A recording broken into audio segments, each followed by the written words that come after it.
Hi, baby. I was tweeting and discording before you yelled at me.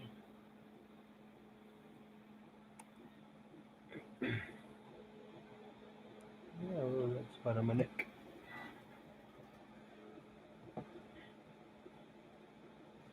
How's work?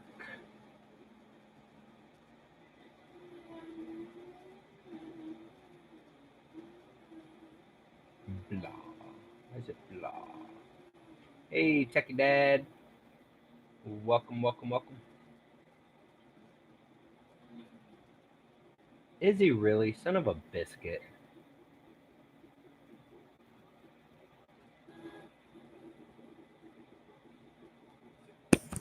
Oops, my bad. Son of a biscuit eater. What's Walter doing? Let's check him out on the laptop.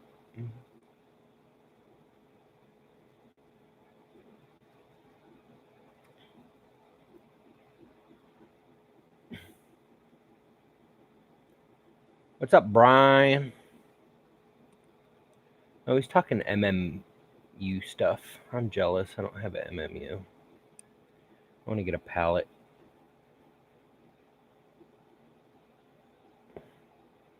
I don't know if a rotary phone would properly communicate with the technology of a 3D printer.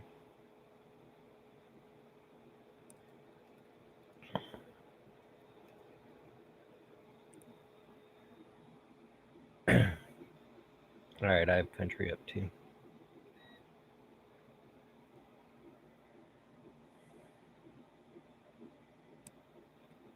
Brian, when are you going to put your MMU together? Mister, I've had it for months. Brian, you want a wrench? I'll give you a wrench.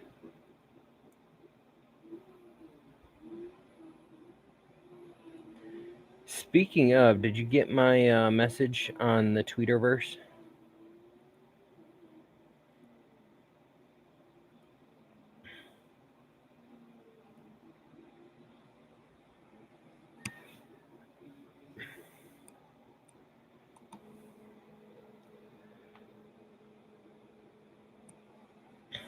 Yeah, my internet on my crappy internet is showing Walter all blurry. I hate my normal internet. Hey, David from London, England. How you doing? Welcome to the chat.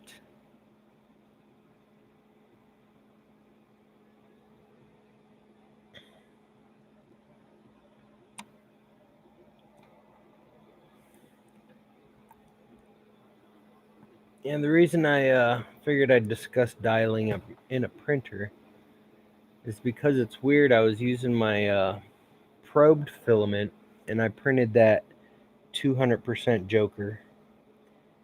And I didn't seem to have any problems other than the fact that it was too big and had no infill. So there were a couple holes in it or thin spots. But I used a different filament and started printing an 88% version, and it was looking terrible, like really bad, terrible. I don't know if you can see that.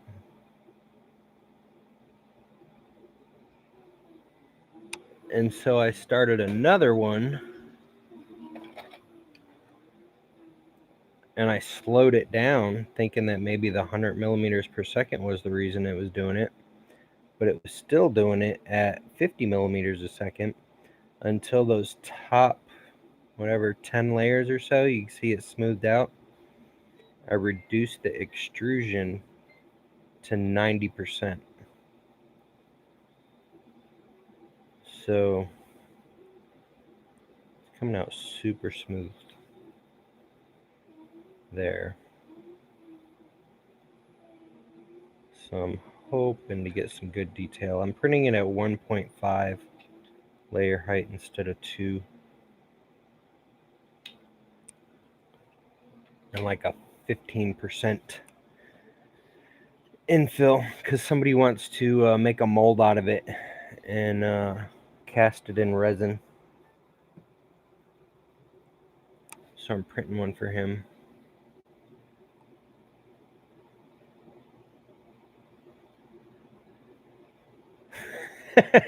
Brian, you're the worst.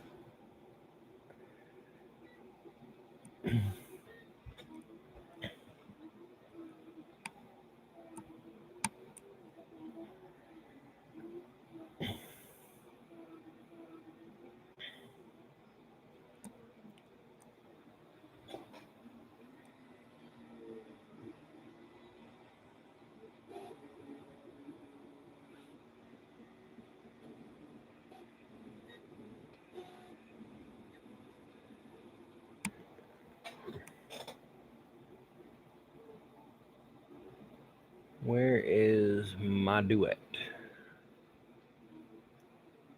It's still at 90%, but it's back to printing crappy. Ah, headphone stuck.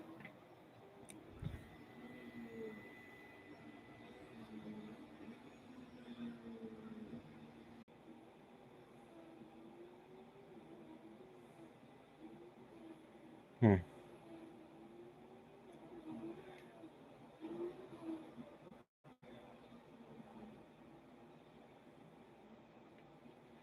And now for something completely different. I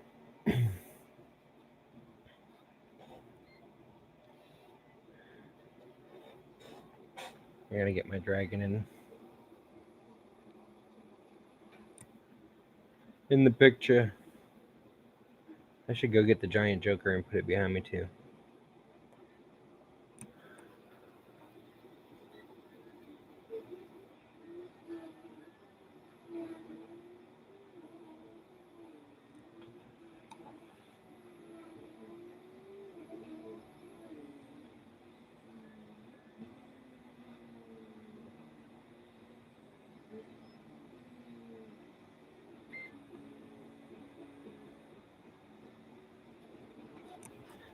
We'll see how it looks after a few minutes. Give it an hour or so, however long it takes to get up to a centimeter.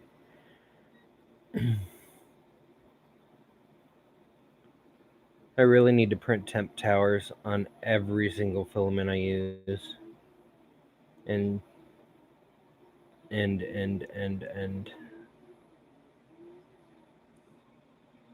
extrusion percentage.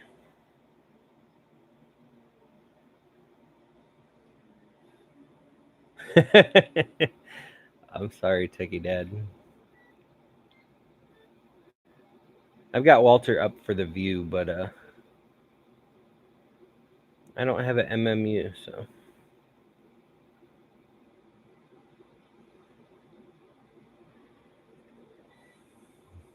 What'd he do with it? He put it away. Is he not going to upgrade it?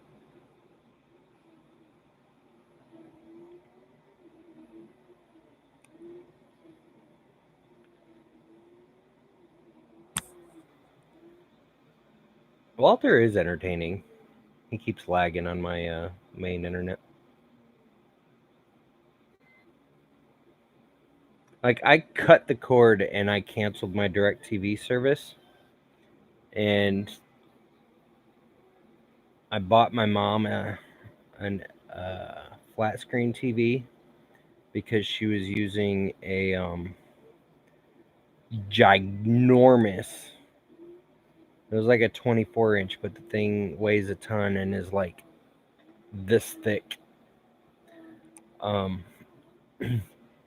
I got her a flat screen that had USB and HDMI connectors in it, and I gave her my Fire Stick,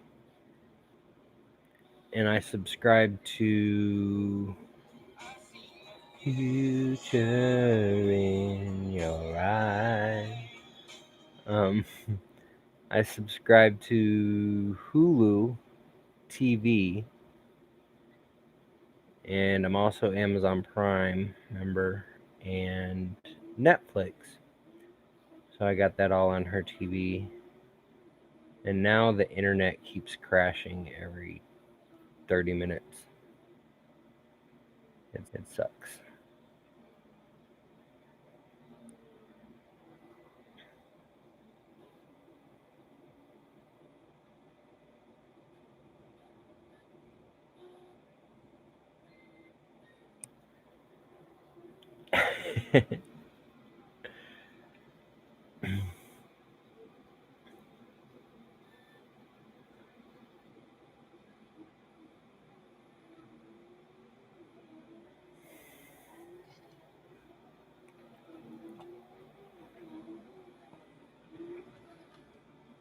Oh no, I don't have the jetpack. I don't let her stream from my jetpack. I have her streaming off of the crappy 10 down 1 up DSL service that I have.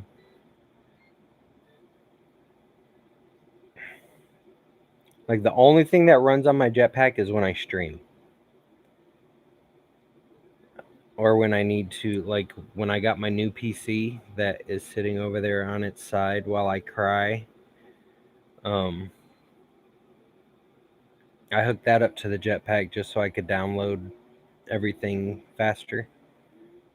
But yeah, she's probably overloading the 10 down 1 up. That could be possible too. I should put it in front of my air conditioner.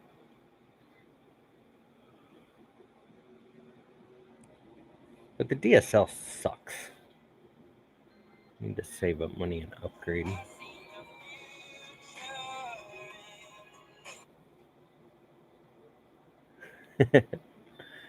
But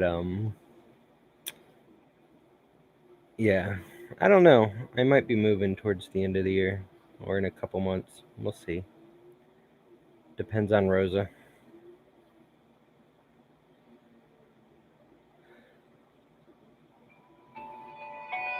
I don't know who you are. Stop calling me.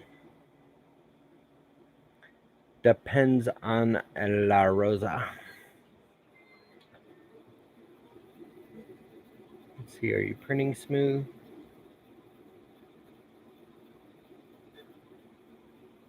So it looks like the first 4 layers got rough. But then after I increased and decreased the extrusion rate, it got smooth again. That's one thing that's weird about the Duet. If I restart the Duet, or if I stop and restart a print, then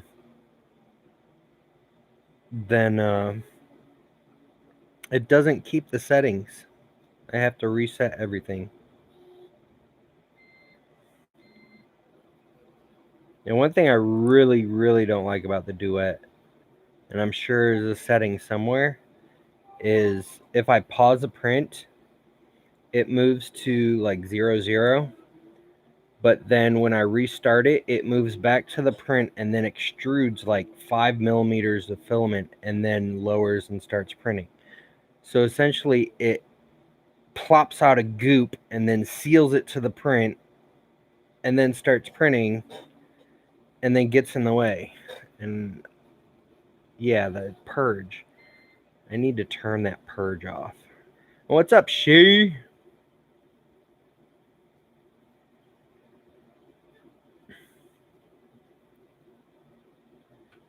Oh, goodness. You and Brian with the dial-in jokes. Yeah, I had my fill of texts. Thank you very much. Northeast. I won't mention where exactly.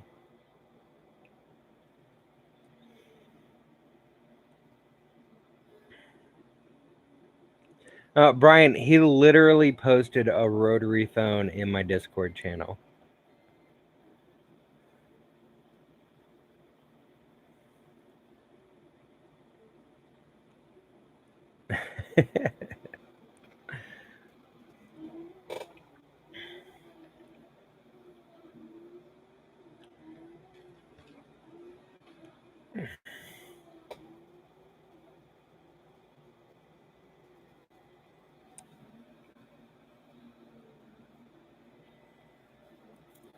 Like a big picture of a rotary phone.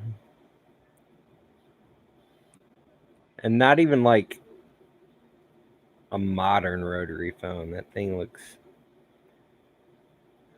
antique. I do need more green stuff. I've only got the dragon showing right now and my hair. I should go get the giant Joker, but I don't have nowhere to put him right now. Except there, but then you wouldn't be able to see him because I'm in the way.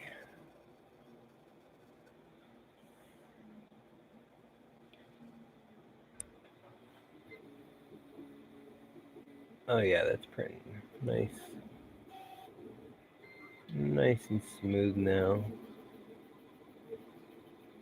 Other than the boogers that are on my hot end. Or on my nozzle.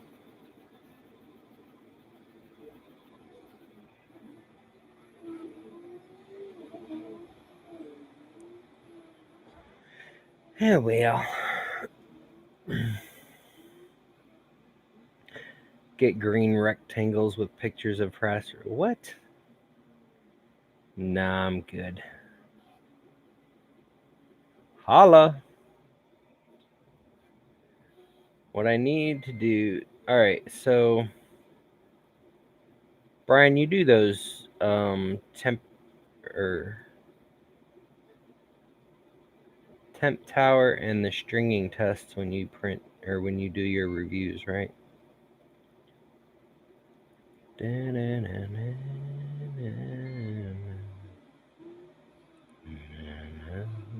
thought Walter was going to start streaming at 7 on Tuesdays and Thursdays.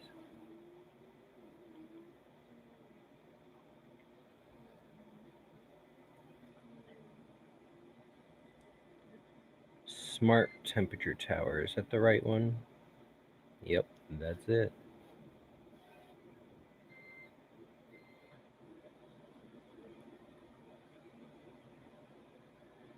$180 to $225. I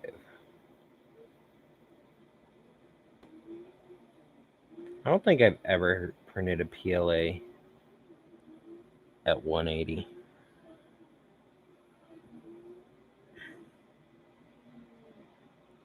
That's a good possibility. But I knew he was streaming tonight. That's why I figured I'd stream a little early.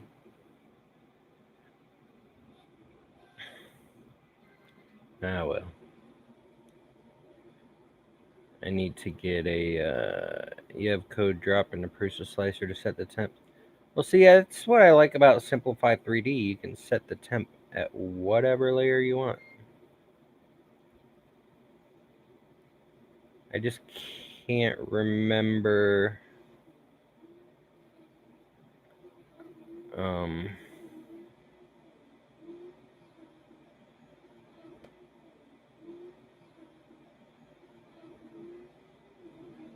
What's the height of the first layer with the stand?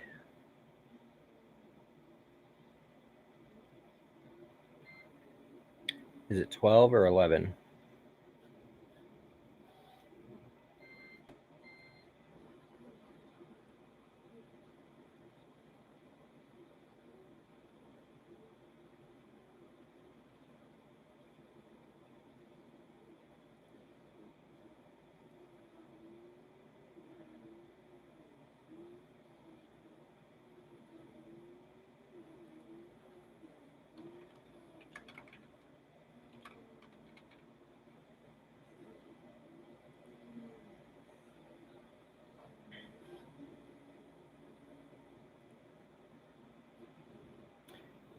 The base is 1. All right.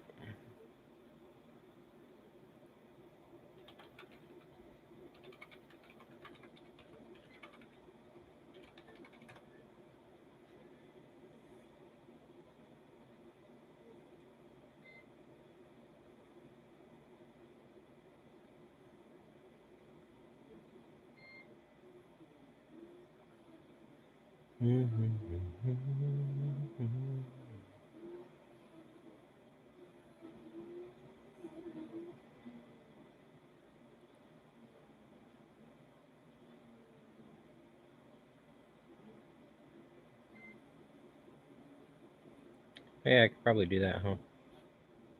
I just went to his Thingiverse page. It says the base is 1.4 and each floor is 10.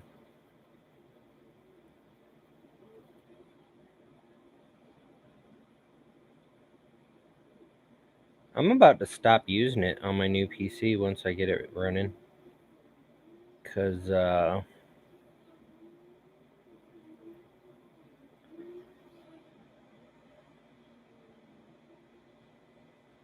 see, extruder, layer 1, 225.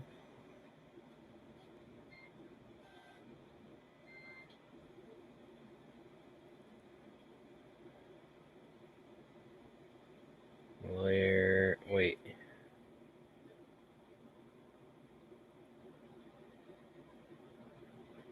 One floor is exactly 10 millimeters. So at 0.2, that's going to be 20 every 20 millimeters, right? Or every 20 layers. No. Yes. No. I'm having a brain fart right now. No, that would be 5 per millimeter. So every 50 layers, right? My brain hurts. Too much thinking. What's up, Skewed View? I don't think I've ever been to a PDQ.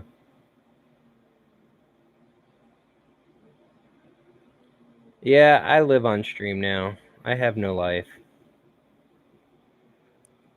So I figure I stream the heck out of it. No, Brian, don't steal my idea. I'm going to make a video on it because, you know, I need content besides live streams.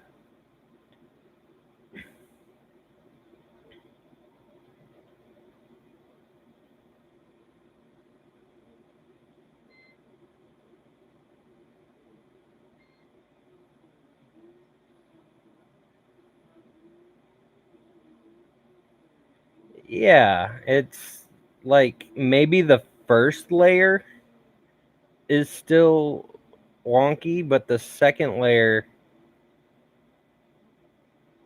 it would already be changed. Peace out, Shalom. Have a good one.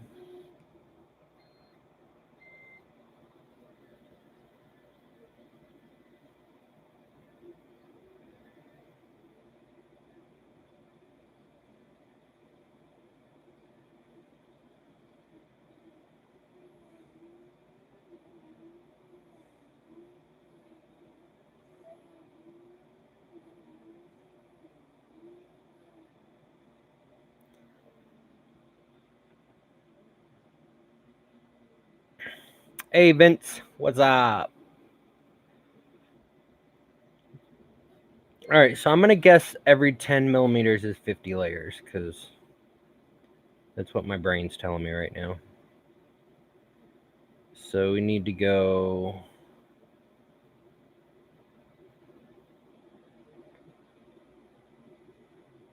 55, 56, 57 for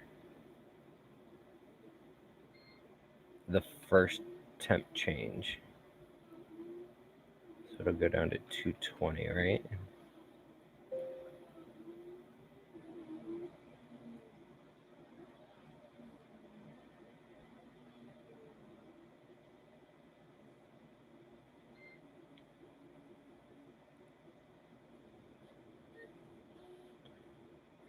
And then at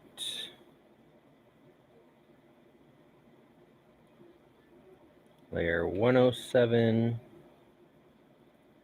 down to 215.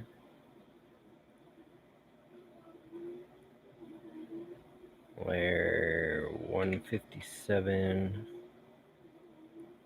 to 10. 207. 205. 257, 200.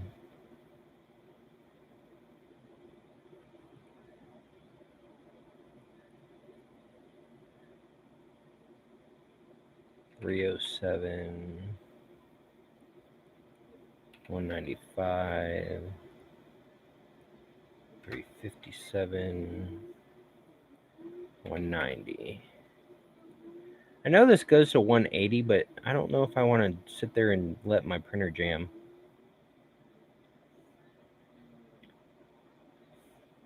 Because I've had the worst jamming on this printer.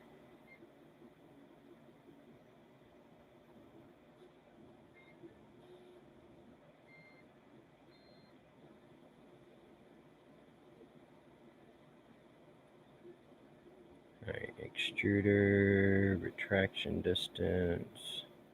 Do you use coast at end and wipe nozzle?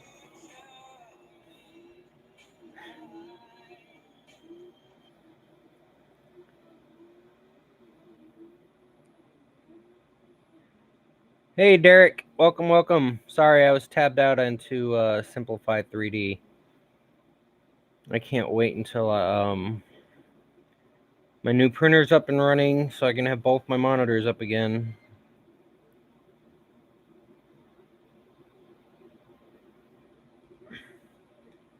Can you post a link to your new video? If you want to message it to me on Twitter, I can post it, or to Brian, or because I don't think links are allowed. Like, other people post links and there's usually like a allow button, but for some reason when somebody posts a link in my chat, it doesn't let me allow it to push it through. Oh, I'm building a temp tower profile for the Railcore.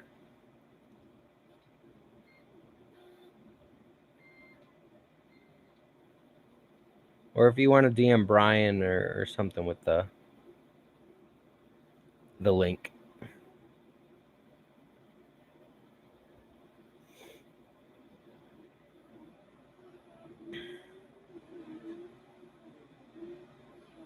Yeah, I was expecting to see the allow button too, but it's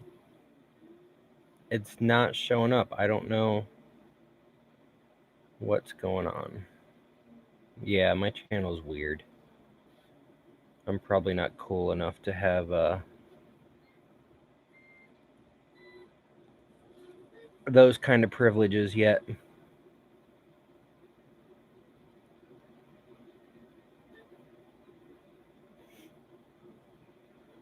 You sent me a link to your calibrations. Yeah, but you're a mod, so it let you post links.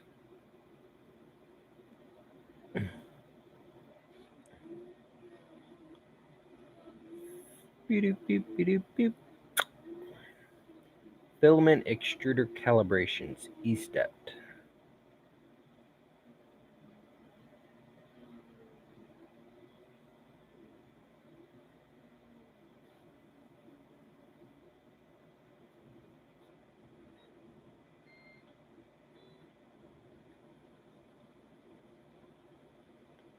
Is this something you can actually change? Or is it a static? Oh, I gotta open with Google Docs. That is a good flowchart, though.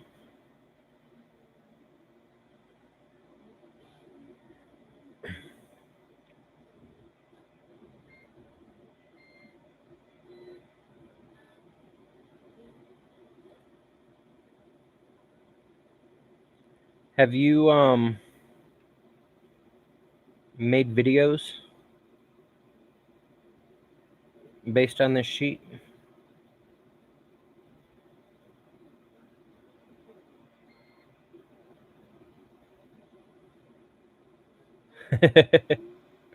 Okay, it's PDF fillable, so I gotta download it.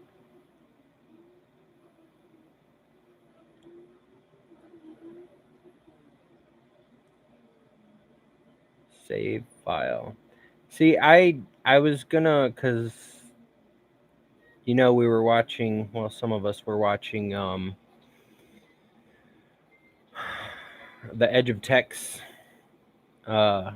stream last night, and by listening to people talk, I came up with ideas for videos to make, and some of those videos included what you just put in that doc and linked to. So now I'm gonna feel bad if I make those videos.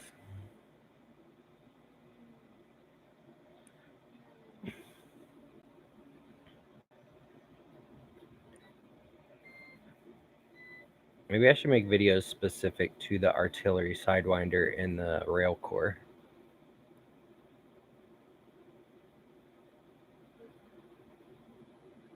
Because, like, the information is general. Because, like, Tom, he has an older video how to calibrate your extruder.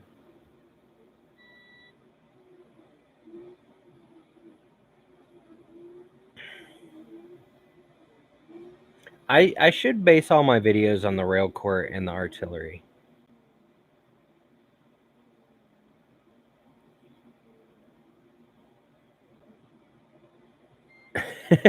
Brian. And then when I get my CR10S Pro, I should do videos based on those three things. That way,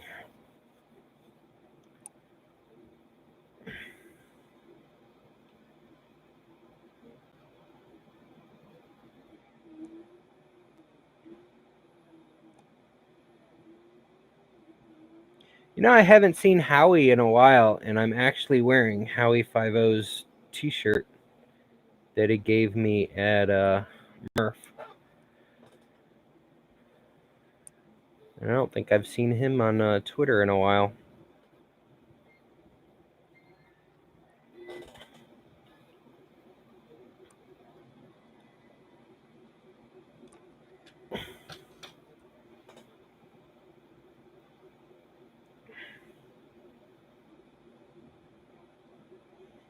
I almost wish I videotaped all the issues I had with my rail core for the last couple months.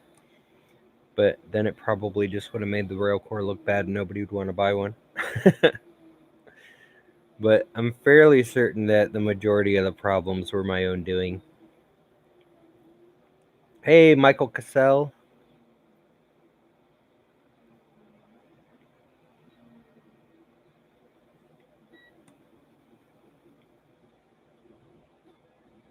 I hope he's doing all right.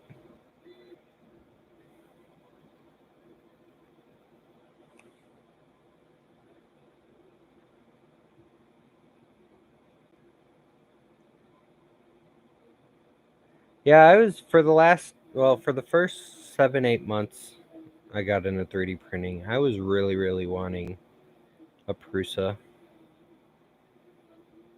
But now that I've got a taste of large volume printers, I don't want to go back to something that small.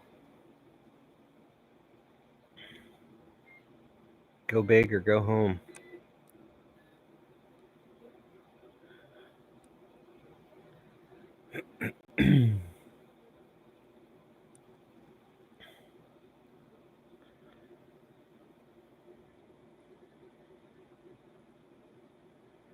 I'm only going to do my temp tower to 195.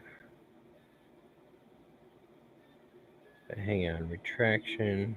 Oh, that reminds me, I tabbed back over. Does anybody use the coast at end or the wipe nozzle?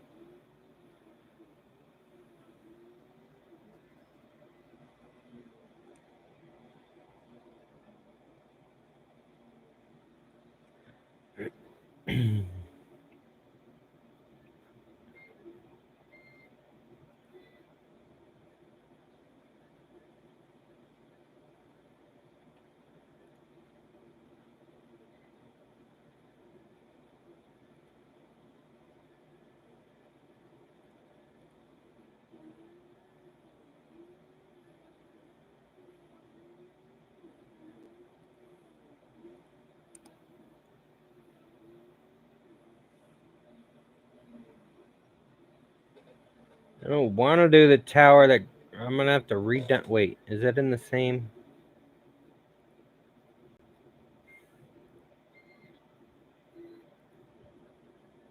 Damn it, Brian.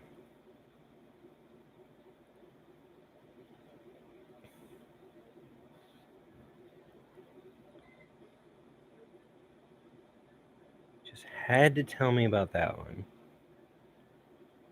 I was about to do a plane cut.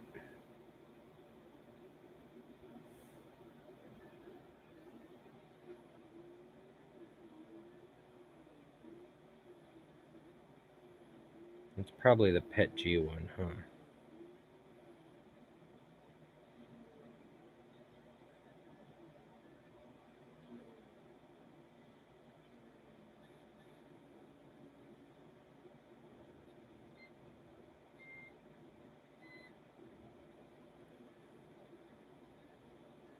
Wait, the Pet G one's 220 to 265. What? Oh, the other PLA one is the 195 to 235.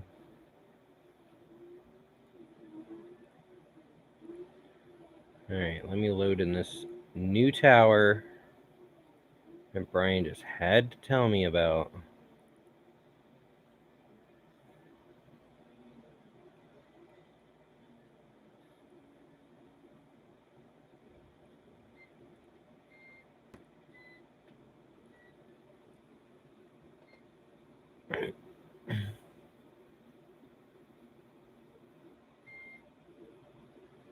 You got coasting set to 0.2 and wipe to 2.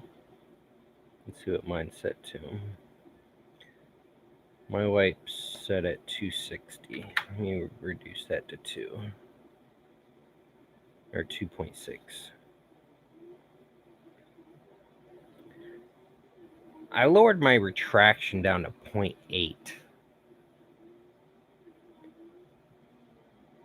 Because I'm scared of clogs now.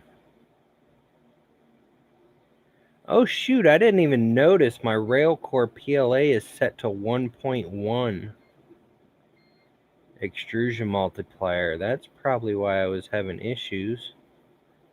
Let's change that to 0.95.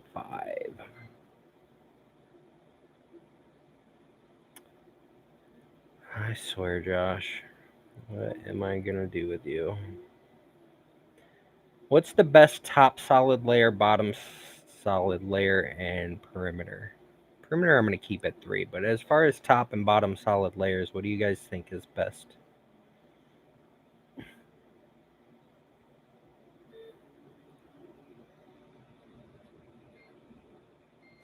Have a good one, Brian.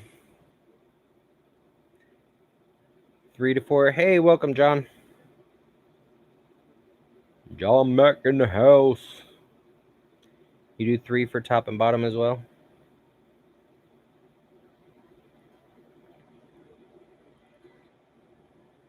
All right, let me bump those down. I'll just do 3 for everything. Skirt, infill.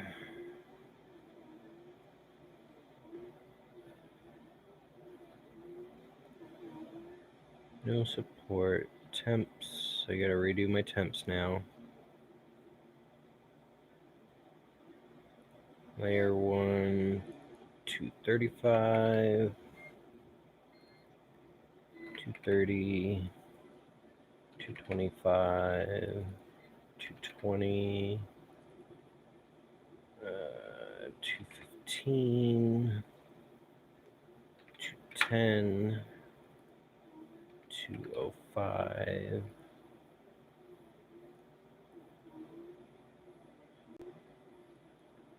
357,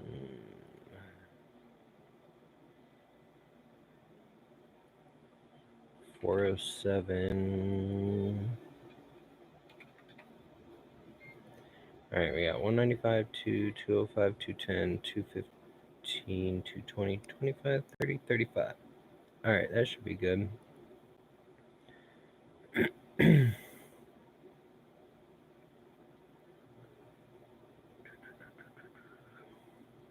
I have to play around with the fan settings too, because Project Red told me the fan is OP. And I used to run at 80%, and they told me to run it at like 5 to 10% instead.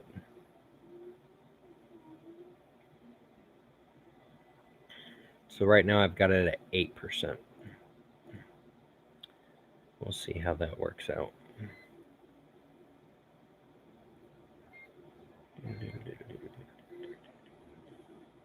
Do you guys even use purge lines at the beginning of your prints, or do you use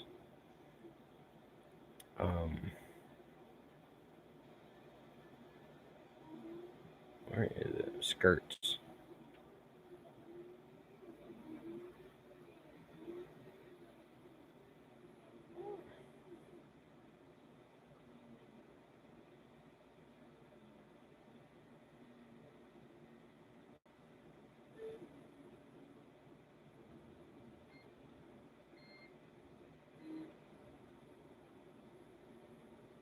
All right, yeah, that's what I do too. Is I use a line and skirt. Do I level my printer hot or cold? The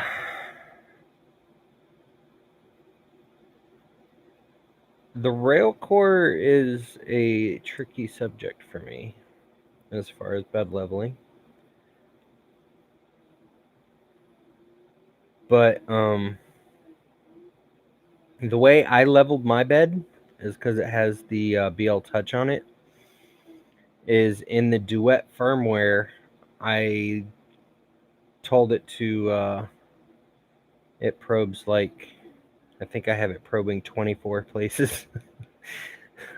And then it shows a color map, and then I grab the motor base and I click it once or twice, and then I run it again, and then when the map's even, then I heat it up and I do a bed calibration, and it does the same 24 points and then does an auto calculation.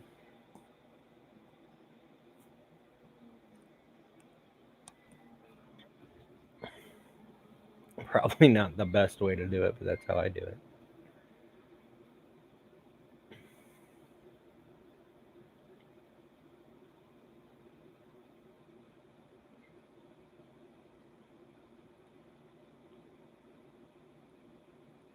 But since it doesn't have like leveling screws, it's the only way I could think to do it on a Railcore.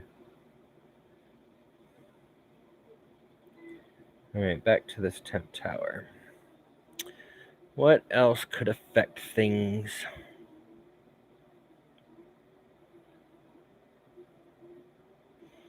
Perform retraction during white movement, EA or nay?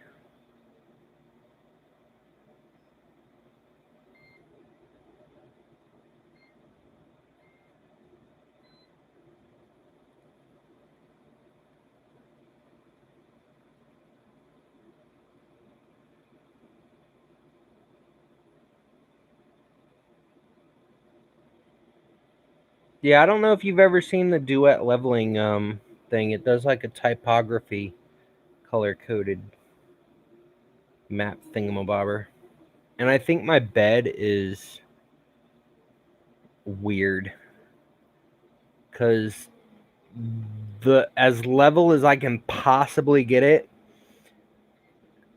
the opposite corners are on one side are just like diagonally across are like 10 microns higher than the other diagonal side. So I've got like a slightly blue that goes down to a green.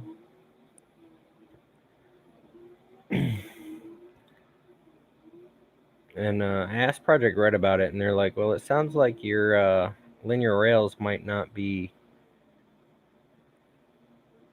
straight up and down, but having them being diagonal like that, I don't think it'd have anything to do with the linear rails.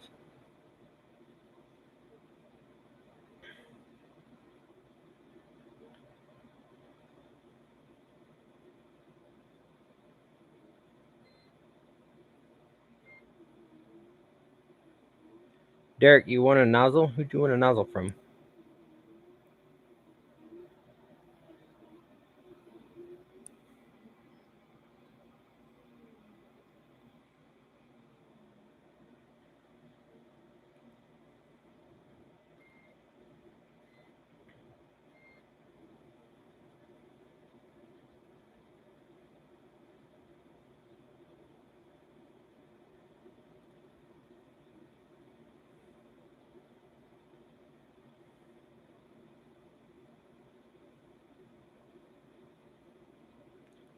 Whoa, why did Michael Cassell's message... Oh, he retracted it. I thought it got deleted. Welcome, Michael. Oh, wait, you came in earlier, didn't you? Don't mind me. Oh, the EU 3D mystery box? Awesome. Scalda's a good dude. I helped him get his set up.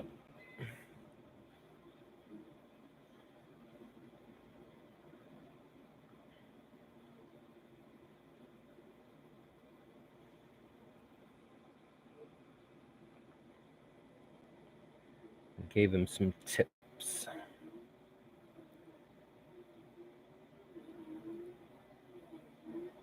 Let's see. All right. I think these settings should do.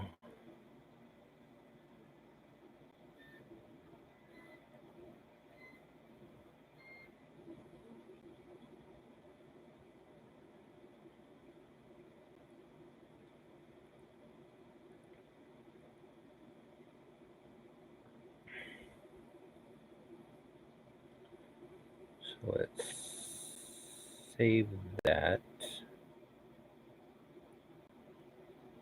And then prepare to print. 1 hour and 19 minutes at 100 millimeters a second.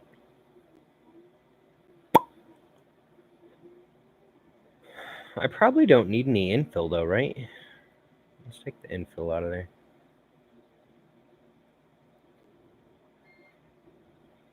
Wouldn't think I'd need infill.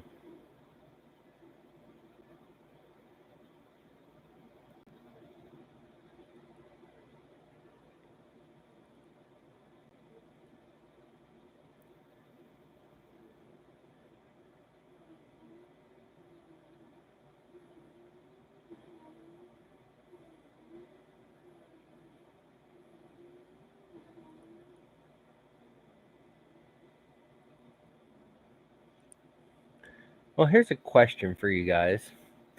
The top solid layers and bottom solid layers.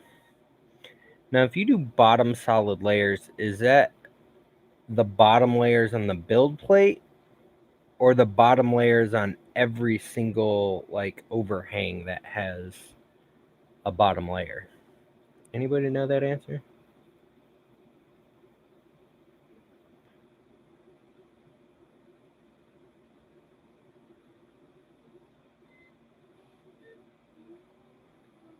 Oh, awesome, Derek. Appreciate it.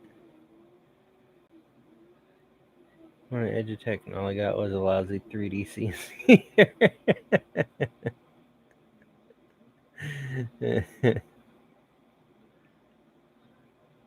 Ooh, now we've got 2 answers.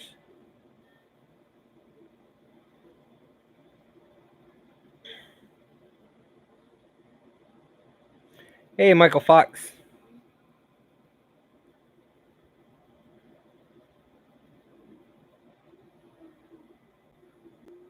It'll show in a preview the different colors.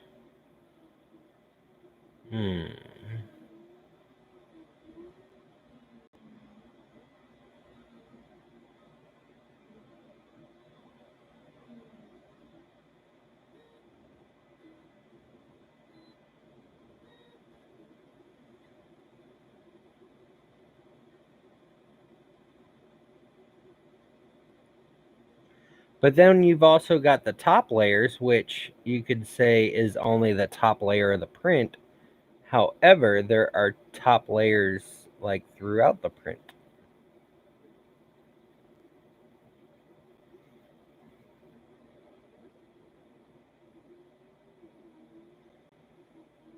Because the reason I ask is this temperature tower has 1.4 divided 7 layers for the stand, and I want that to be solid. And then I guess I could just do a 5-4-3 or a 4-4-3, and it should cover it. That way I can do 0 infill on this thing. Let's see if that speeds it up any. 1 hour and 16 minutes, so that shaved 15 minutes off.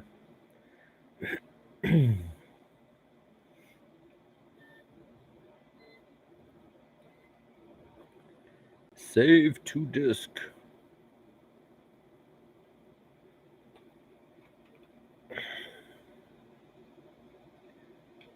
Filament tests.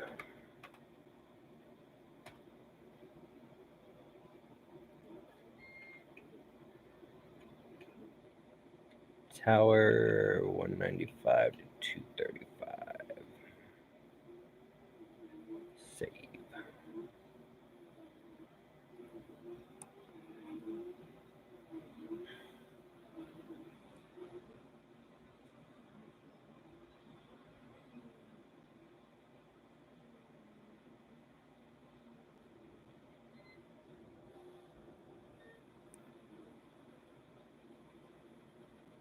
I guess I could have done that too, huh? Oh well. A 5-5-3 should be fine.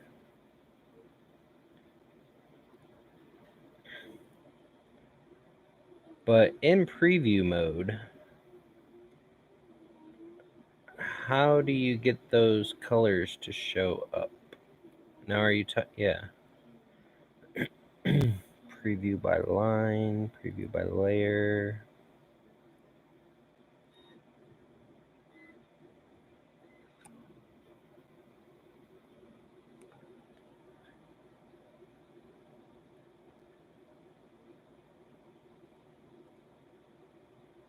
Use preview tracking. Whoa, I don't know what that just did, but my model just disappeared.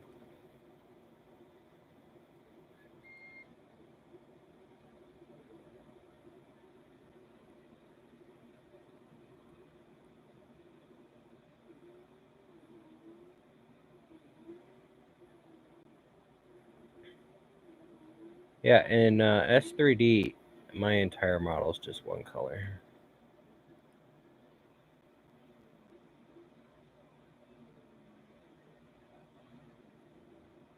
You do it in processes. Gotcha. I just changed it in temp settings.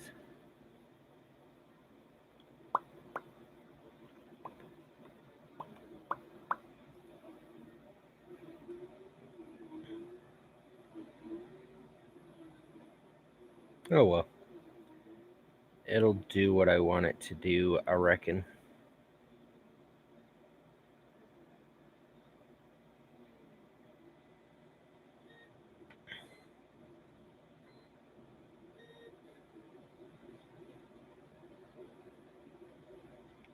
Material cost or filament length 5 meters, 5.6 meters.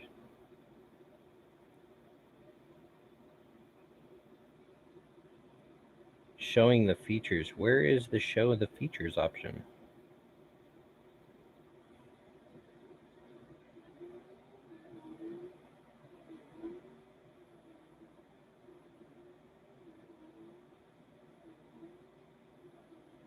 Like show and preview, it says build table, tool head, travel moves, retractions, coloring, movement speed,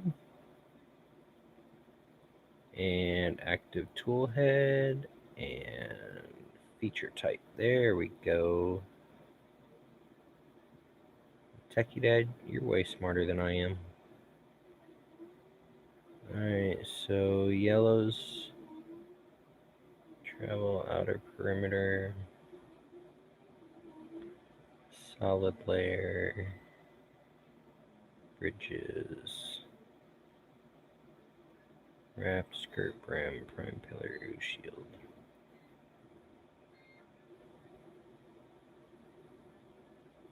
That's Neato Burrito.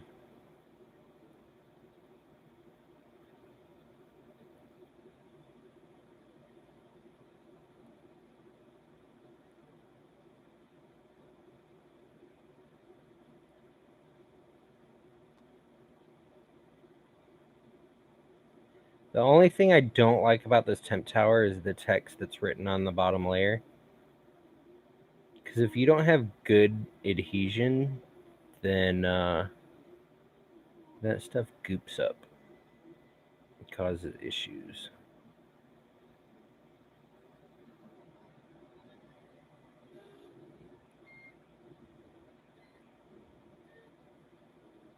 I like that feature view way better than the toolhead view. Thank you for telling me about that.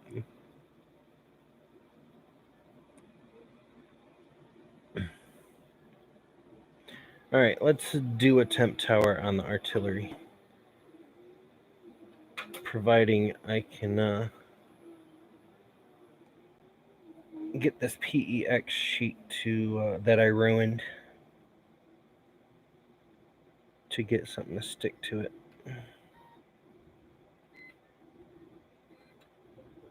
Bum, bada, bum.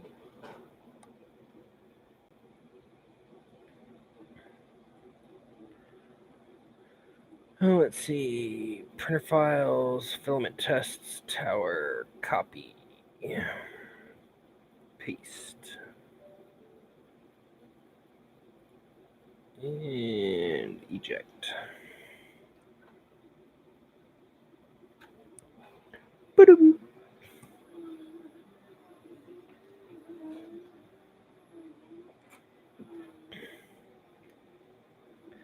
I should probably wipe this down with some acetone. Maybe it'll help.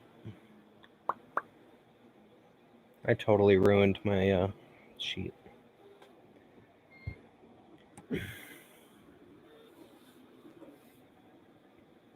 Don't ask me how. You don't want to know.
What did I do with my acetone? It was just here. Here it is.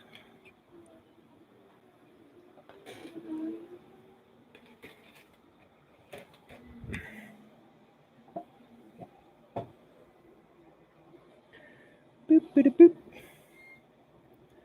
Rosa must have got busy at work. She went incognito.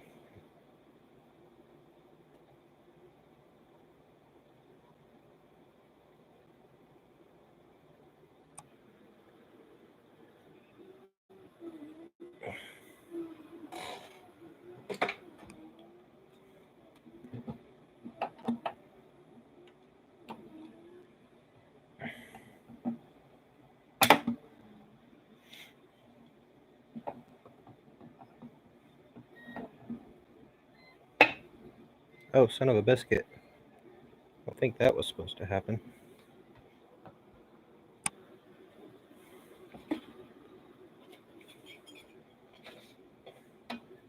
Don't grab the lid of an acetone can with a pair of pliers.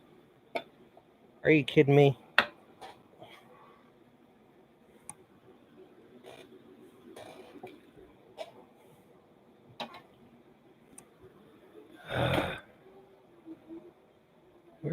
snips.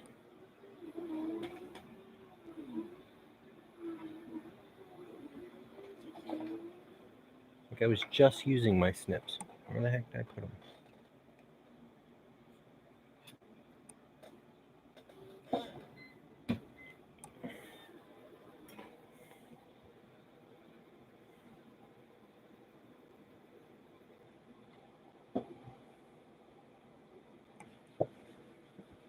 I figured you were still watching, babe. I just figured you're busy. Can't talk.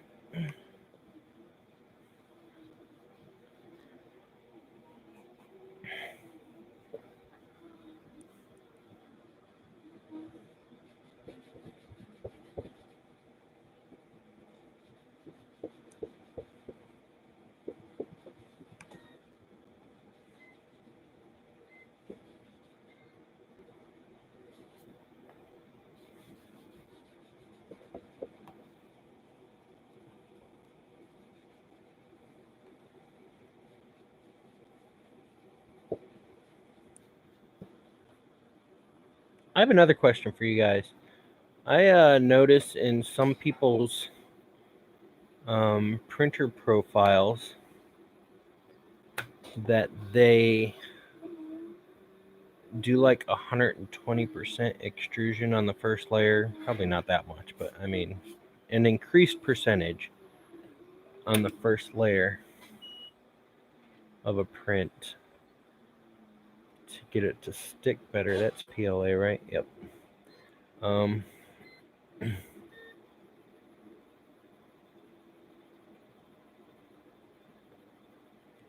Print confirm.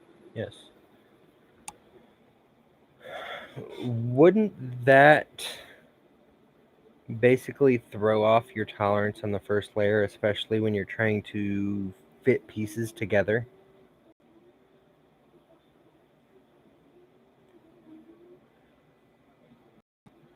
Ooh. Acetone out for 2 seconds. I already got a headache. Don't tell Rosa.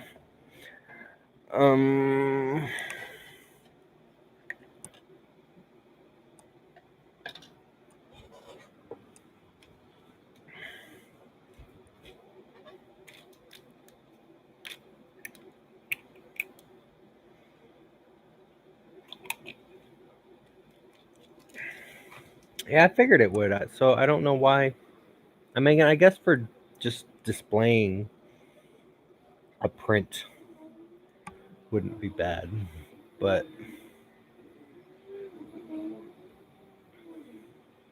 oh, that is looking pretty. Joker's looking pretty. Yeah, I know it make sure you get a good squish, but nada mamacita. Hey, what's up, Dustin?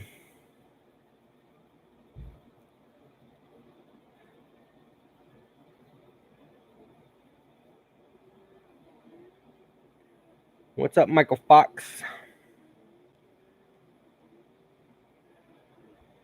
Sorry I missed you guys coming in.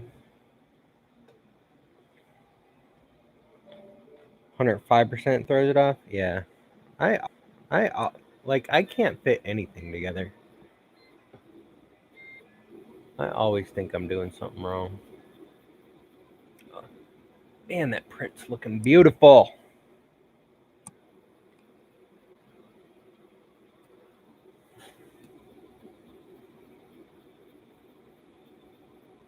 If 1.5 layer height didn't take flipping forever to print, I'd do more of them at that quality.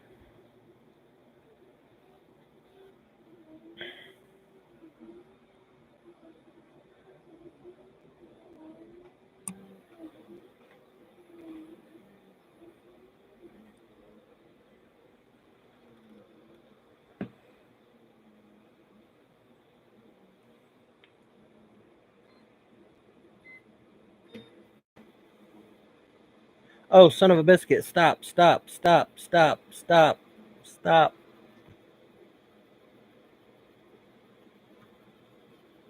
Oh, good, it didn't grind. I Forgot to home first. No estoy un mentiroso.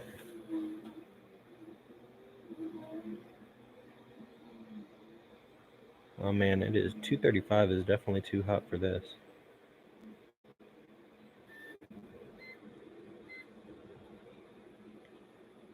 It's oozing. Oozing like crazy.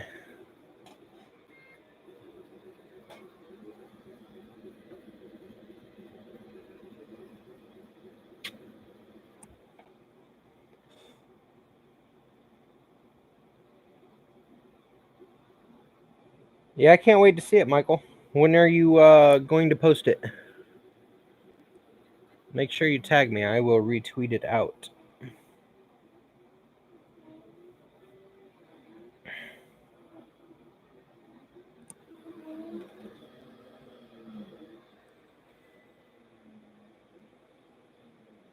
You see how the red light... Oh, you guys can't see because I'm blocking it. See how the red light is flashing on and off from whatever that is? It boggles my mind as to whether there's a bad connection somewhere or if there's a board in there with an LED light that flashes on and off from data transfer.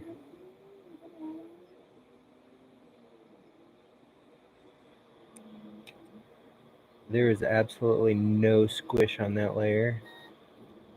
I hope those letters stick.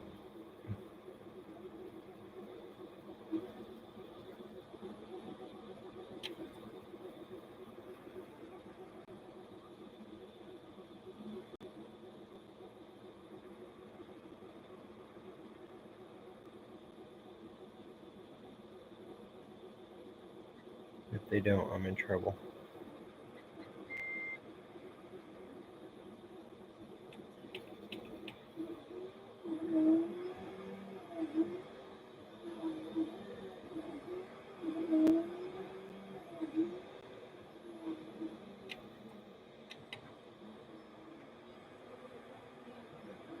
Oh good, they stuck. That acetone white must have really helped. That's why I switched my printing surface on my Railcore to print the Joker, because the last one I tried printing didn't stick. Came right off. Had a big white globby mess on my hot end.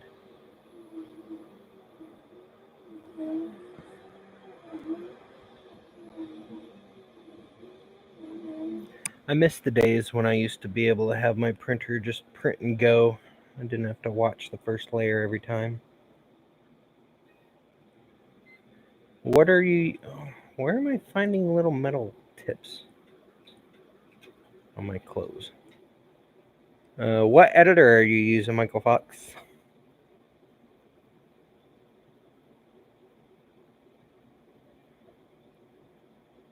Dustin, I used to be able to do that.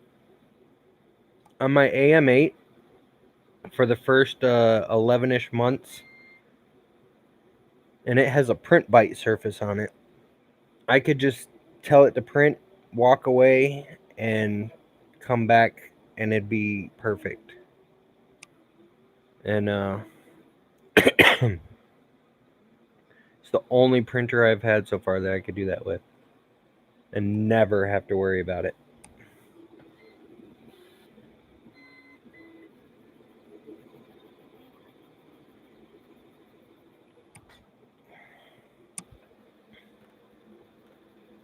These other printers are slowly getting better, though. I'm really impressed with the Artillery Sidewinder. Ever since I took the spool off the top and put it in my cardboard box, I don't have the bad Z-wobble like I used to have. So I've been happy about that.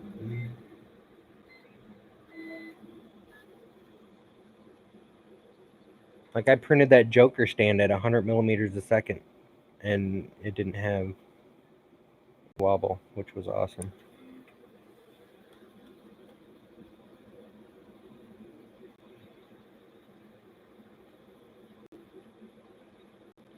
I still think my next printer though is going to be a CR10S Pro from Tiny Machines.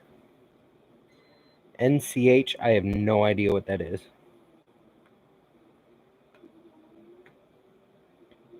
I use Adobe After Effects.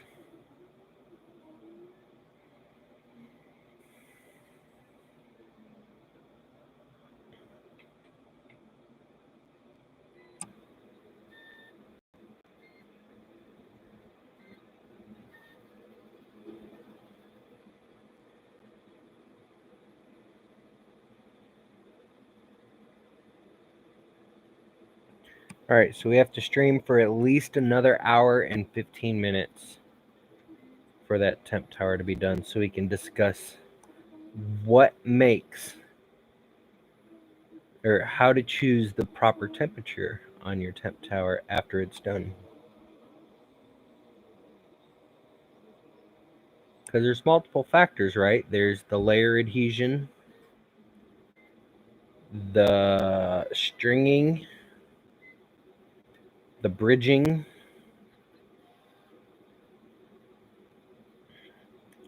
and that should be about it, right?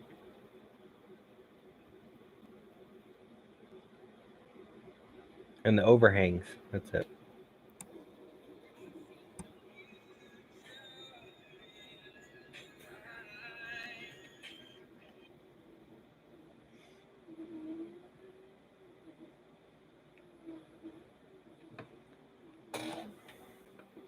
My girlfriend's ridiculous.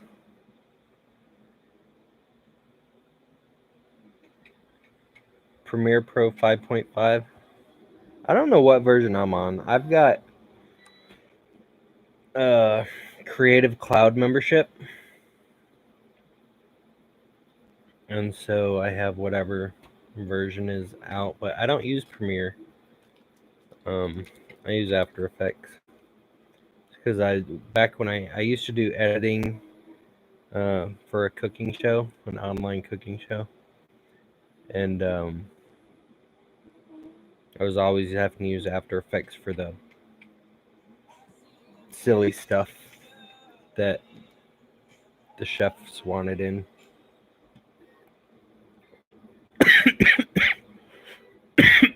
Wrong pipe.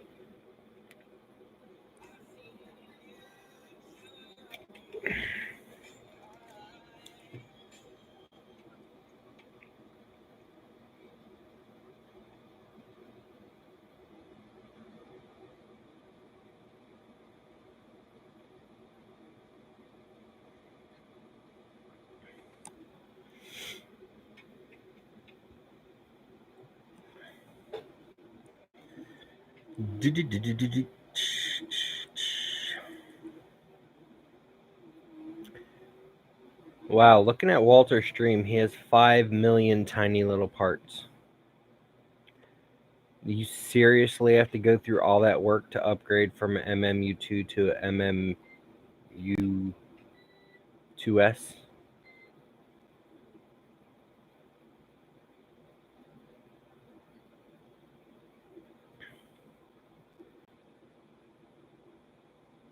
It's just way too much work. Just for an upgrade. Are you kidding me?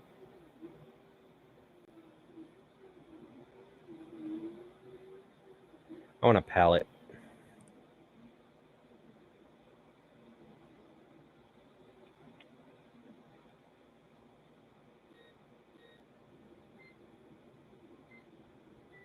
I want a palette too. Because my only other experience with multicolor printing has been the Geeetech A10M. I hated it.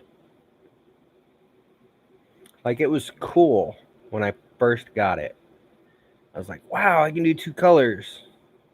And then the bed was warped. Had to wait for replacement. Got the new bed.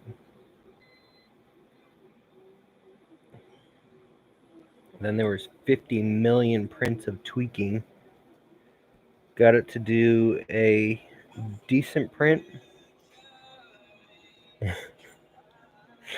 I got to do a decent print out of it, and then the next print would go crazy. And then the bed went out on it. Then the motor started squeaking. Walter has smoke effects. His printer's on fire.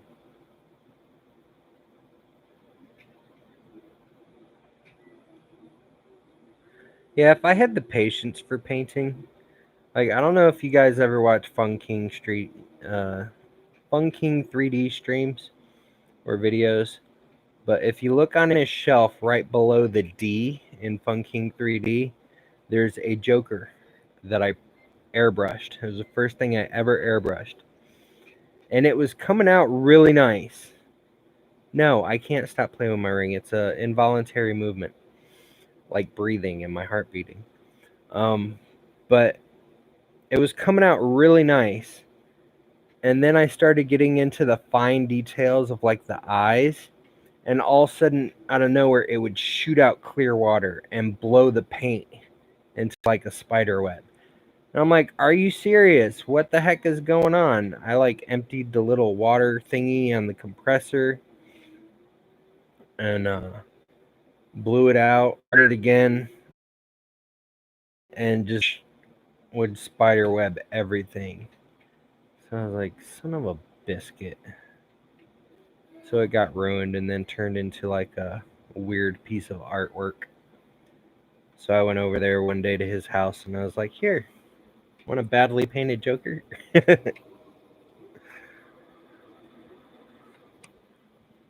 He thought it was cool though. That was the first thing I ever airbrushed. And the last thing I ever airbrushed. Because I can't figure out that water thing. And everybody who airbrushes, like, I go onto somebody's stream on Twitch that was airbrushing, and I'd ask them about it, and they'd never have an answer for me. I tried Googling it, I couldn't find a real answer. Like, fine, wasted money. One day I'll get back into it when I can have a room that has no humidity in it, because I'm sure it has to do with the ginormous humidity amount in Florida. Wow, 235 has a lot of stringing, which is expected though. That's pretty hot for PLA.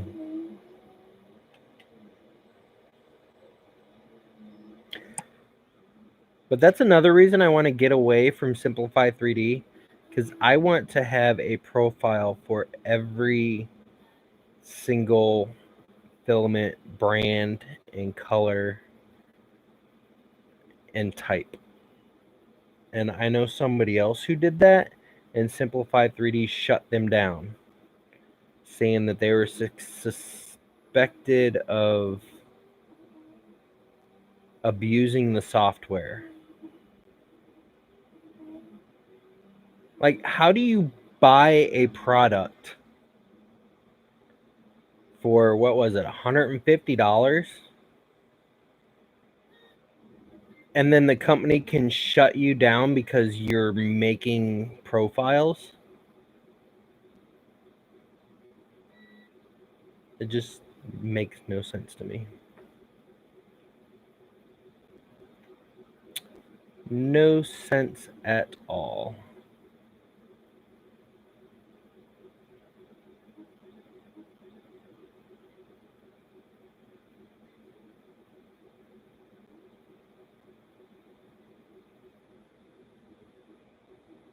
A can of Krylon?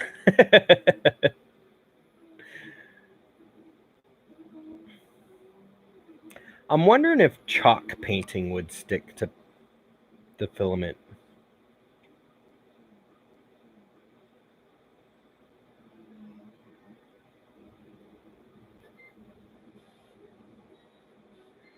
That is true as well. Do it on a computer that doesn't connect to the internet. But I don't have one of those.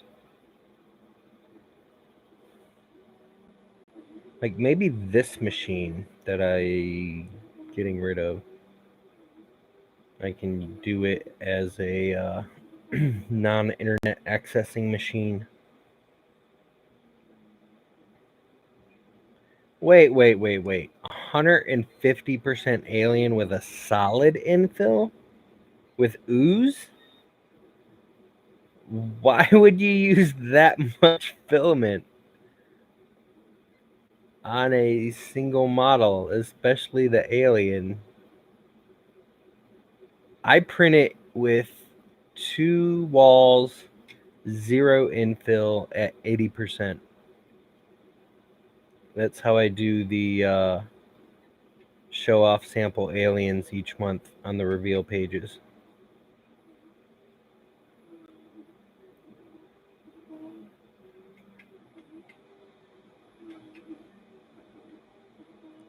Are you doing it with or without the UFO?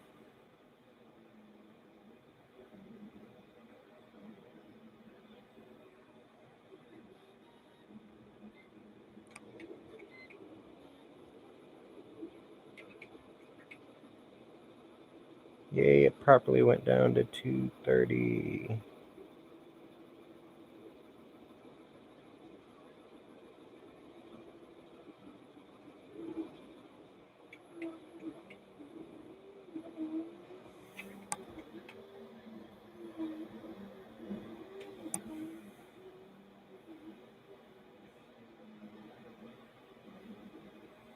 Yeah, without the UFO, it prints a lot faster. But holy cow, 100% infill? You will be the first I know of that has done that. I'm looking forward to seeing it.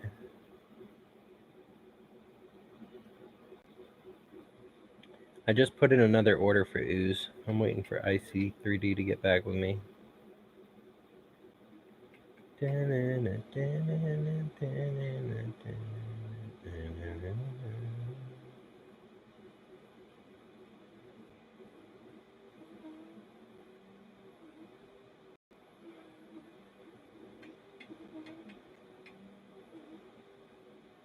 Whoa.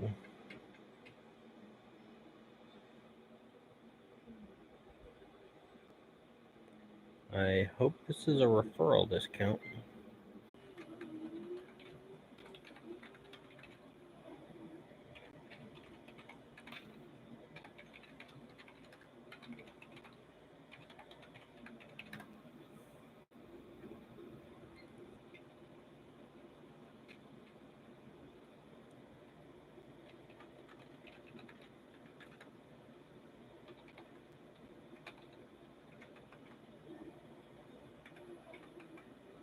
Huh, well, maybe there was just a fart in the internet.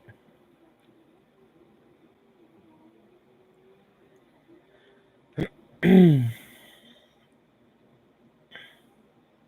was gonna end stream, do a potty break, and then go back and restart.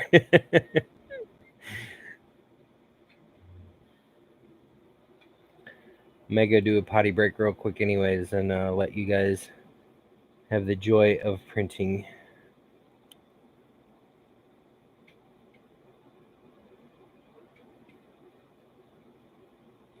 Yeah, I saw that message, Michael. It's probably when my stream went to poopy. I had mentioned the translucent filaments printed at 100% infill have a really cool look to them. So I'm looking forward to seeing that.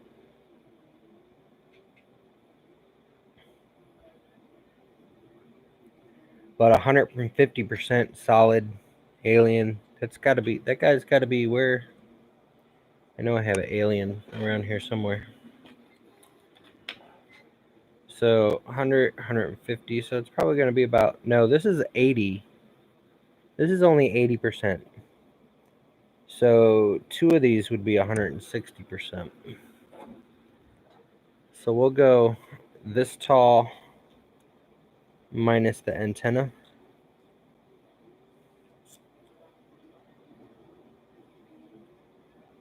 That's going to be a tall, solid alien. How much filament did your slicer say that was going to take?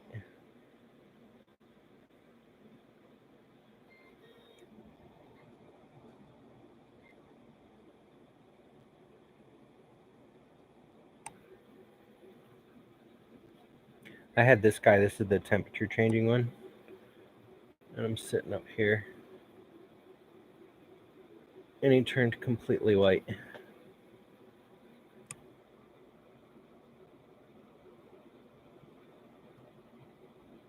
$65 meters.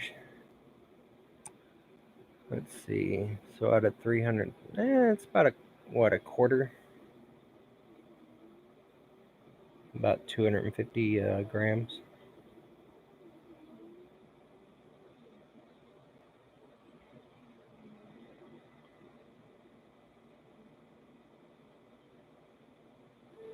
More about of a fifth.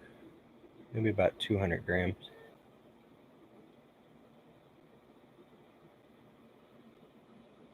Hey, I think I've got to go through my inventory. Because I know they sent me some extras to replace some ones I gave out for promos. I think I have less than 10 rolls of ooze left, which is why I put in another order. But they haven't responded yet for my new order.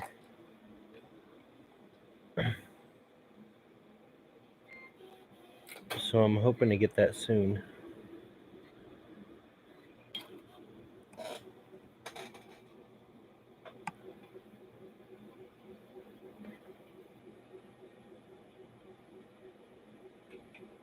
Don't get knocked off, little buddy. You should be alright.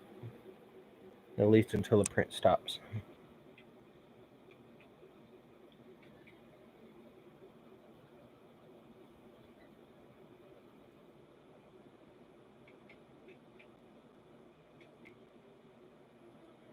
I just kind of hope that they, well, I'm not going to say anything publicly. I'll keep my mouth shut on that one. I hope it continues to work out. That's all I will say. That MMO2 looks complicated.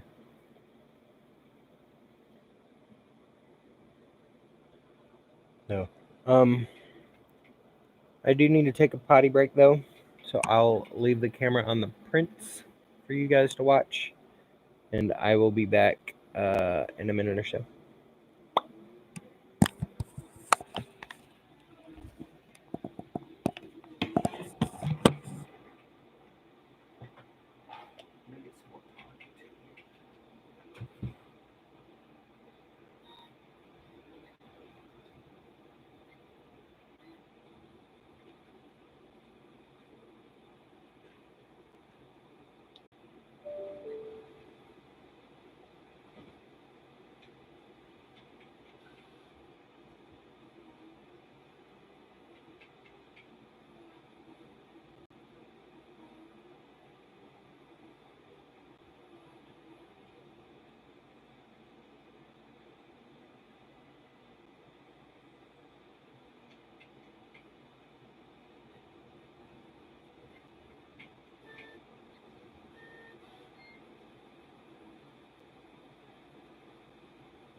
Alexa, add stevia to the shopping list.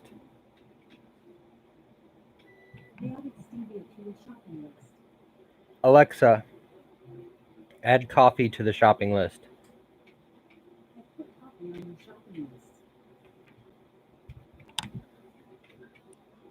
Alexa, put milk on the shopping list. I put milk on your shopping list. Alexa, play You're Welcome. You're Welcome by Dwayne Johnson, starting now on Amazon Music. Hey, Chris. I'm just helping you guys out with your shopping list, is all. At least I didn't tell her to buy anything.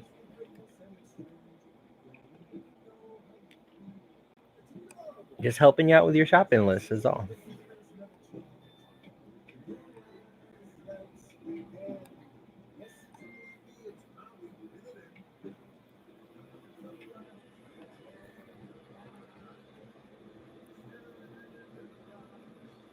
What can I say except you're welcome? You know what? I screwed up with this temp tower.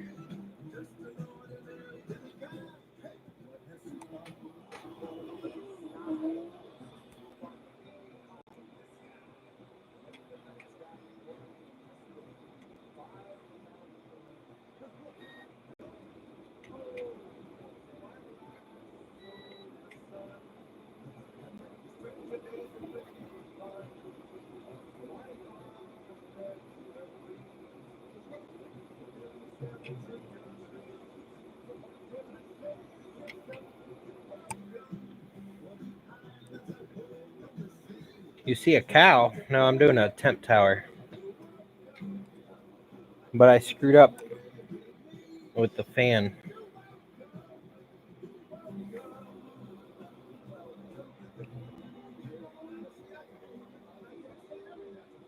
Because I set it up for to print on my Railcore.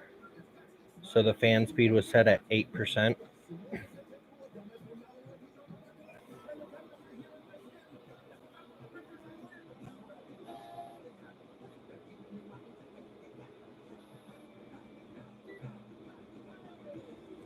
Oh well, I'll print another one. Son of a biscuit.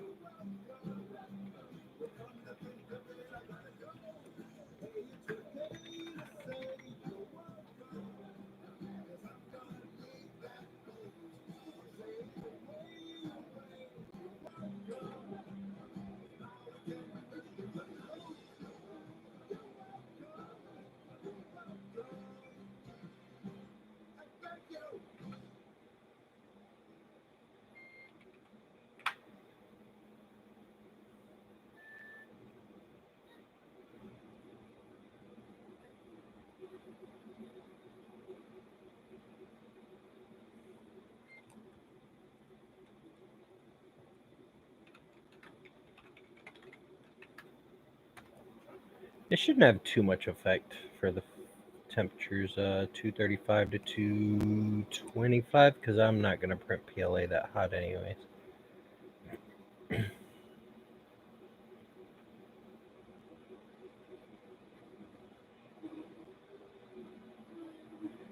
Yeah, didn't you say Miss Fox got the cow done for you?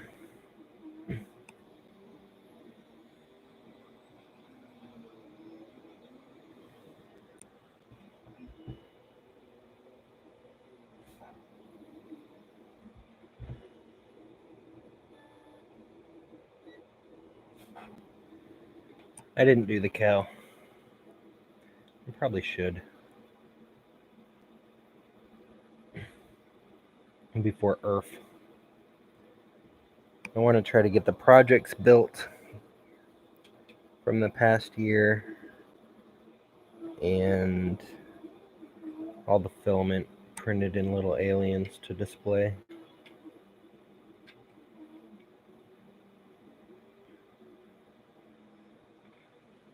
Now you guys can kind of see.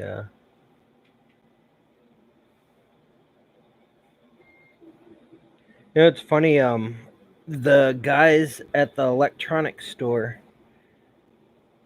when I was showing it to them, they thought it would be cool if there was like a tiny lead screw or maybe a string that would lift the cow up and down, so it would look like it was being abducted. I was like, yeah, that would be cool, but it'd be over my budget. Yeah, Techie Dad, I have extra cameras that when I start using Streamlabs OBS again, once my new computer is working, and I'm gonna hook a camera up to the rail core and the artillery that I can show off while streaming.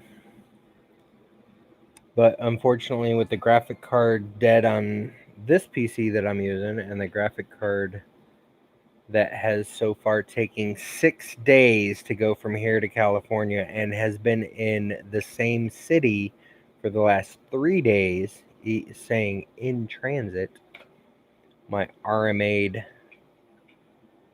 graphics card. I'm a little irritated about that. So it'll probably be another couple days once they receive it Wednesday.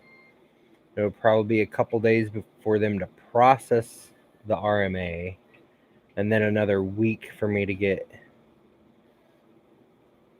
the damn thing back.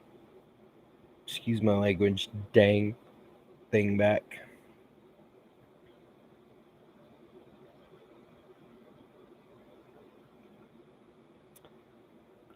I don't think this one or the other one might. It does have a HDMI port, but when I got it, there's a sticker over it that said to use the graphic card ports. So it may be disabled. I'll have to check that. But my Alienware does not have onboard video. So the graphics card that is in it right now, it's giving an error 43 as well ever since. Like it had a dual 660s, NVIDIA 60s, and I moved wires around and I went to plug in one of my monitors and it sparked and the PC shut down. When I started it back up, both the graphics cards were unrecognized. And the main graphics card, neither one of my monitors that I plugged into it was coming on. So I took that one out and moved the second one to the main slot, and it at least comes on, but it won't let me install the drivers. It gives an error 43, and surprisingly, it's even working. But it won't recognize more than one monitor, and it won't let me install the drivers and gives an error 43. So that's why I bought the new PC, which I wanted to buy anyways. And then when it arrived, that graphics card had an error 43.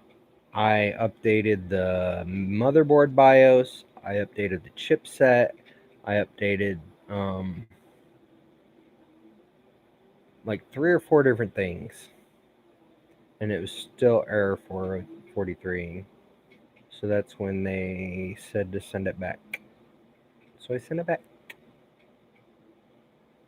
And it's a good thing I have a year of parts and labor on this, because if it goes out again, I'm going to replace it again.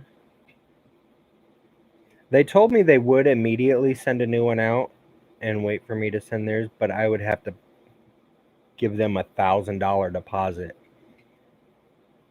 that they would refund me when they received the broken one. And I was like, look, I don't have $1,000 for you to just hang on to for however long it takes this thing to get to you. All my money is tied up in business and credit cards.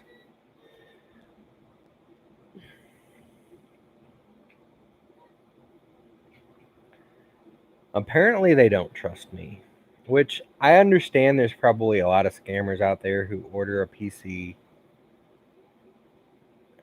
request items that get sent to you, and then they never send the old one back because it probably worked fine to begin with.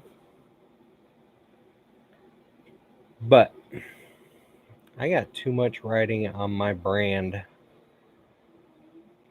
to scam a $1,000 graphics card.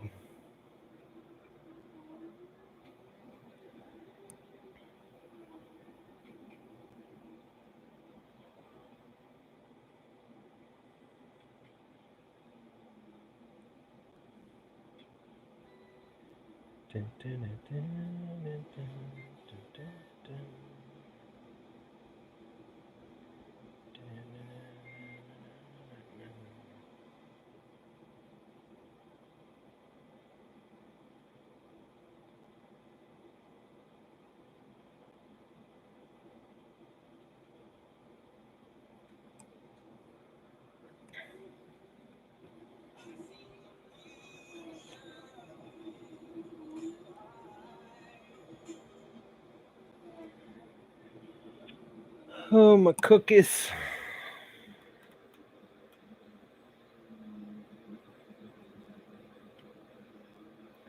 Wow, that's weird. I had better bridging at 230 than I had at 225. Or I mean at 235 than I had at 225. I should stop this and re-upload it with the fan turned on.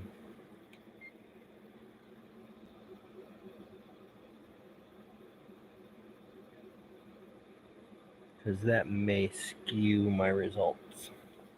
Gosh darn it.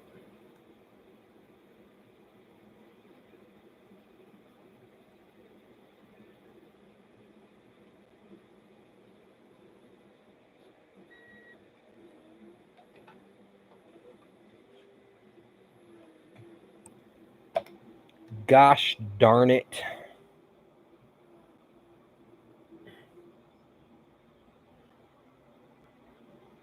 Yeah, I've had a lot of companies do that too. They were just like, keep it. But for $1,000 graphics card, I'm sure they don't want to continuously give free graphics cards.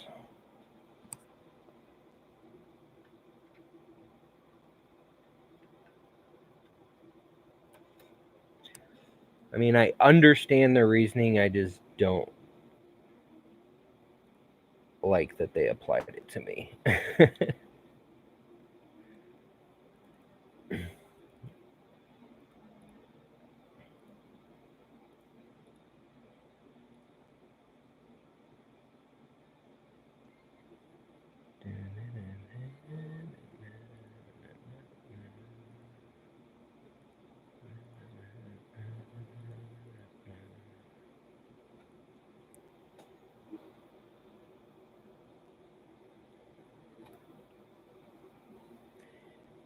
Yes, mamacita.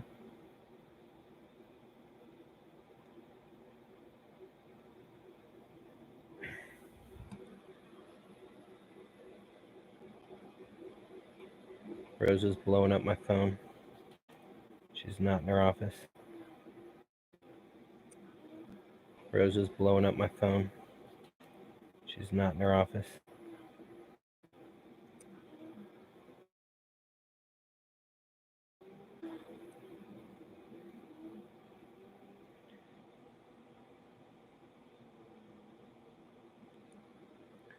That print started off so good at the bottom too. I hope I get a good layer like that again. Tools, home, home.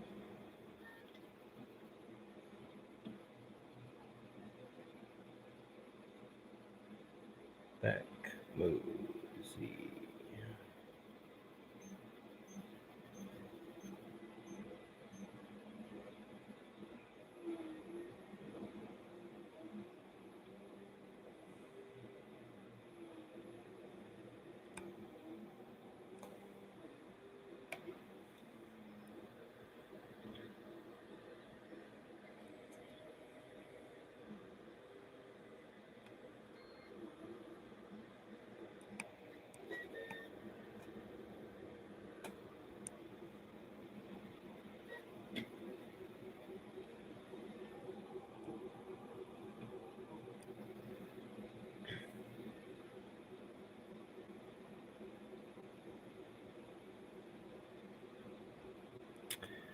Try this again.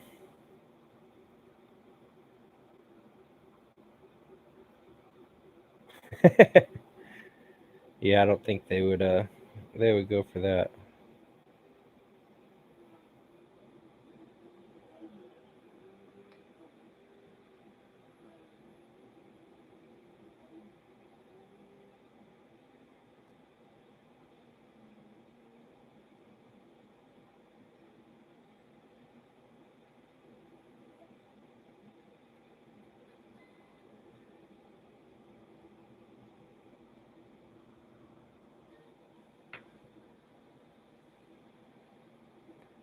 So that was my.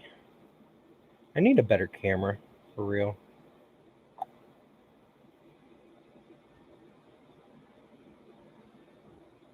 I should have grabbed my 615. But definitely had some drooping going on. And stringing. It started getting good at about 220 though. But without that fan running, the overhangs were curling up and everything.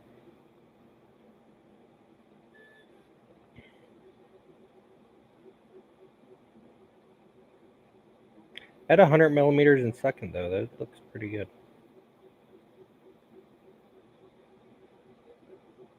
My A-nets, the towers that are in the inside, it would always be all over the place if I printed too fast.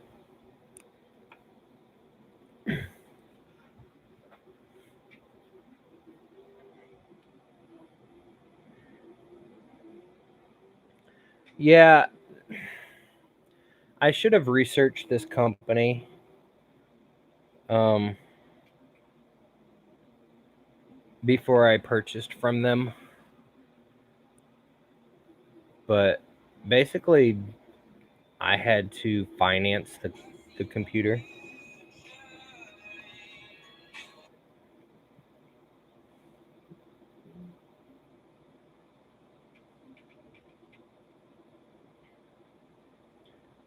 And I didn't think Alienware would finance me.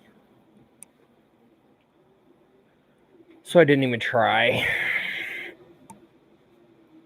But I probably should have tried with Alienware first. But I financed it. I can't ask somebody to build me a computer if I can't pay for it up front.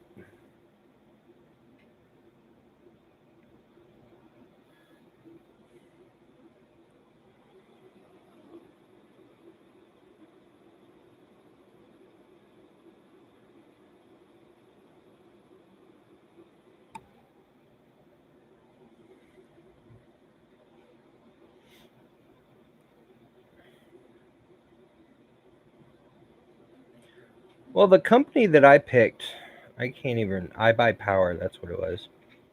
The reason I picked them is because PC Gamer did a review of them and said their PCs were like the one of the best brands you could get for gaming. So I was like, all right, let's do it. Never again. And I love my Alienware. I've had it for 6 years. I've spilt coffee on it. And it didn't short out, surprisingly.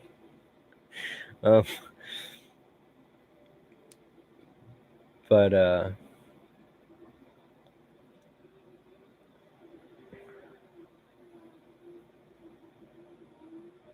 Yeah, I don't read PC Gamer either. I just saw an article on their website.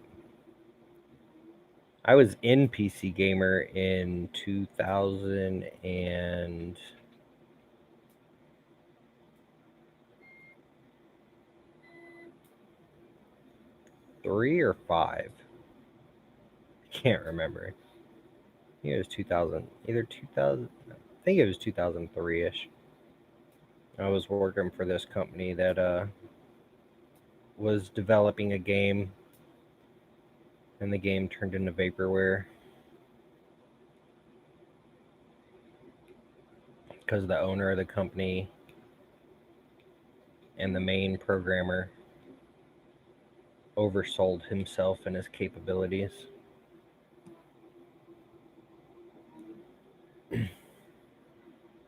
But whatever.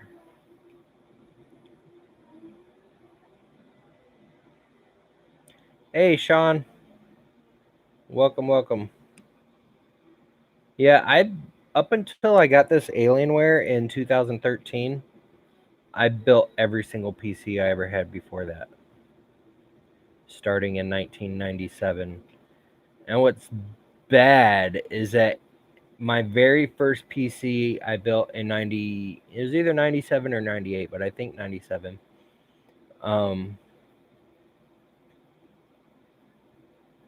Wait, when no, it had to have been 98. It was an AMD 500 megahertz PC or PS. Why am I having a brain fart today?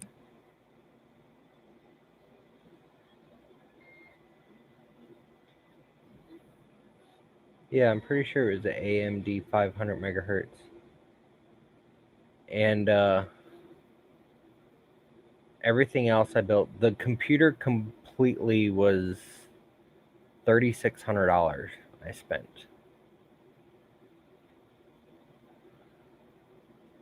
And back then we were on dial up. And I think I spent like $3,600 building it. I think I had like 16 megs. No, I had 128 megs of RAM, I think. I don't know, it's been a while.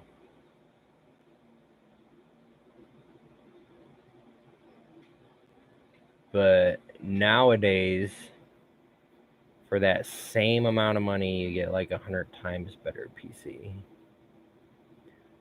A Cyrix 686. Is that 80s or early 90s?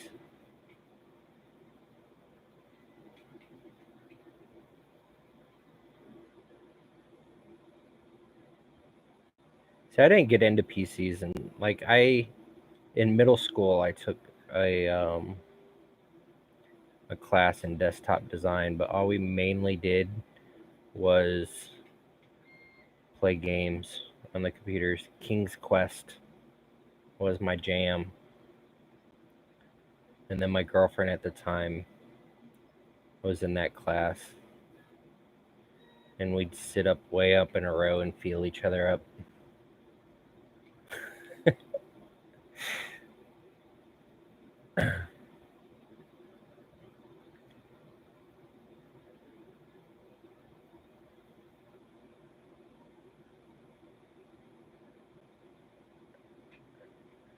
1996. Let's see. I don't know what year I was in middle school. I had to have been 8th grade. Either 7th or 8th grade. So I would have graduated in 97. So subtract 4 years from that. So probably 92, 93-ish.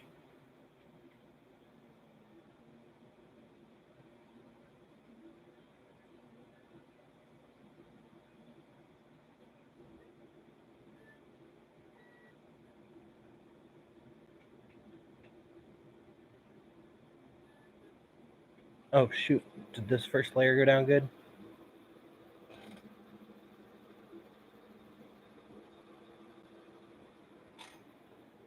It did.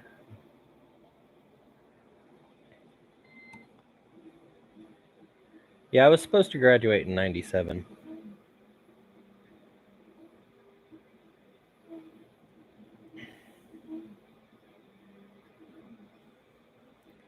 But my ninth grade year of high school, I went to Ecuador.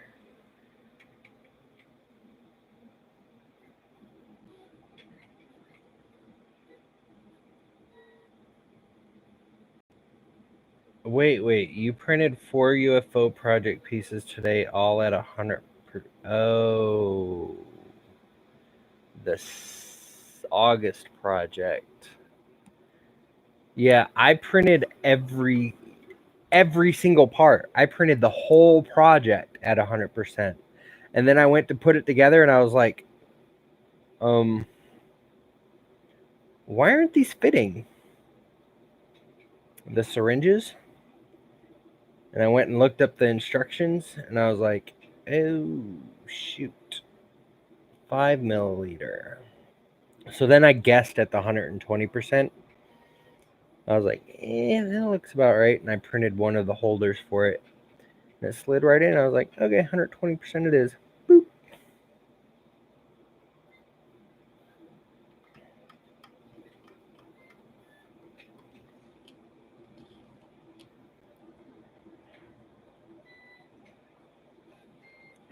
The first two, well, you don't consider it a computer, I don't think. But my first gaming system was a Vectrex. And Neary's posted one the other day. So it brought back memories. But it was basically a mini TV that the cartridges would slide into the side. And I used to play, was it Asteroids? Where you're that little triangle ship and you fly around and you go off one edge of the screen and you come up on the other while these asteroids come at you and you shoot them and they get smaller and split into 2 and then 4 and then blah, blah, blah. And then after that, I had some kind of an Atari thing that it came with a keyboard, and the games weren't cartridges, they were books. And you would buy the books and then program the game and then play it. And if you screwed up and the game wouldn't run, you'd have to go through all the lines of code to figure out where you typoed.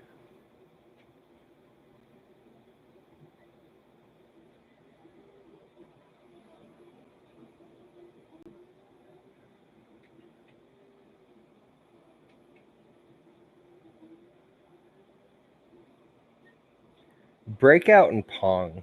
Yeah, they were the greatest back then. See, I think my favorite Atari game was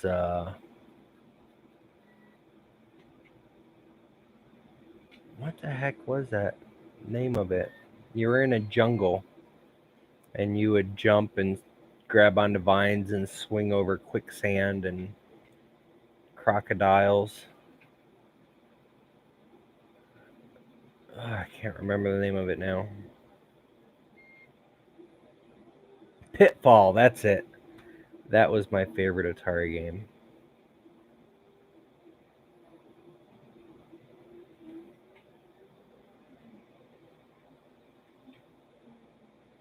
I even had the game that they say is the worst Atari game ever made, E.T. I had that one.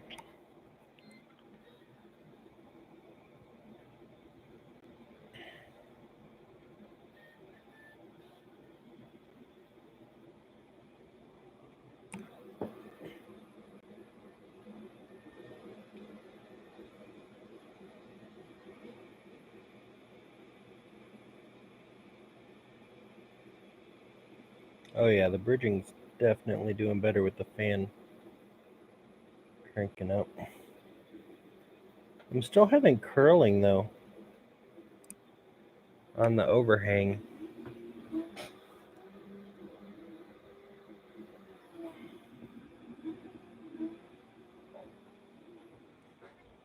That's not good.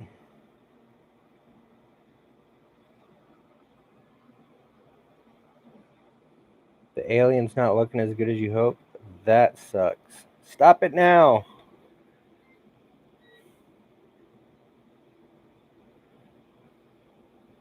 Don't waste the filament.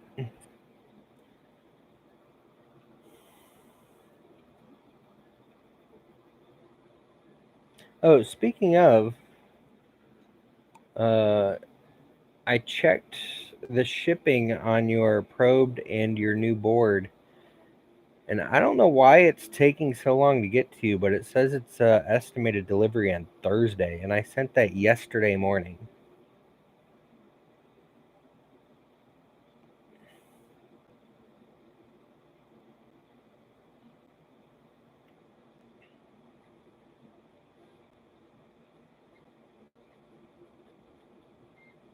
Oh, that sucks, Sean. Seriously, I just said that sucks, and Alexa woke up. She's so testy sometimes. I definitely need a better camera. Let's see if I...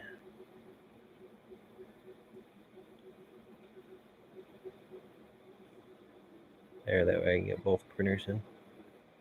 I can't see chat because the laptop's in the way.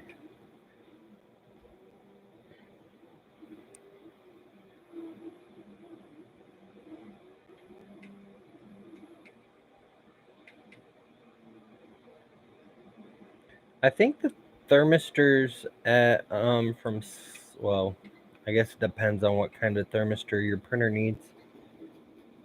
But the cartridge thermistors at Slice, I sent it USPS.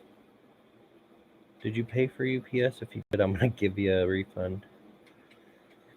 Because that's my mistake. Let me check your order.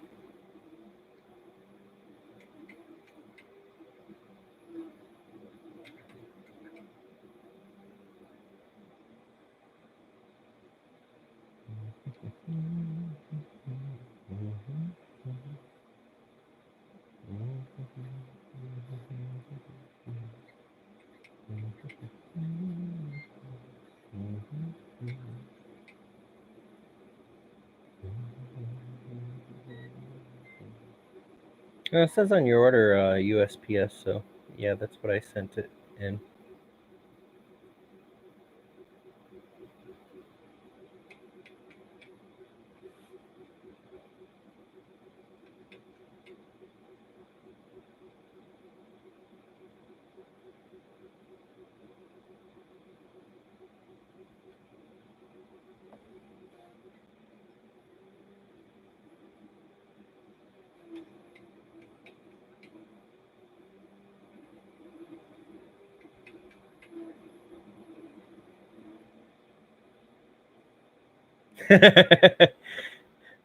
the There's a funny story about that. I had it so that the UFOs were free shipping. They were set to UFO shipping. The problem was every time somebody would put like anything else in the cart with a UFO, it wouldn't calculate the shipping for each item separately, no matter what setting I tried. You're supposed to set it to where like it only what they call a shipping class only applied to the products that you assign it to, and it's assigned to all of the UFO boxes, so it's free shipping. But then, like, say somebody put a rail core in the cart with the UFO, then they would be getting free shipping on the rail core as well. And I can't afford to lose that much money. So what I had to do was set UFO pricing for anything non-UFO related to $1 million. I think it's set to $1 million. either $1 million or $100,000. That way, if the UFO is by itself, it's free. But if it's in the cart with anything else, it's $1 million.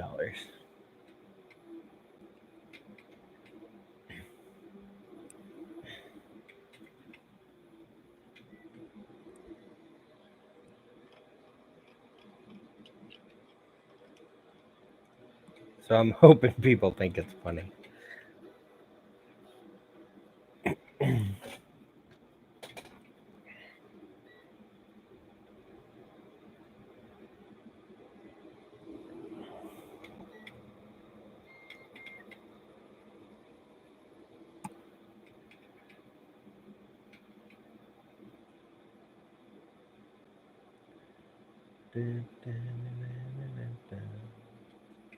Did Walter get his MMM2 done? It looks like everything's back together.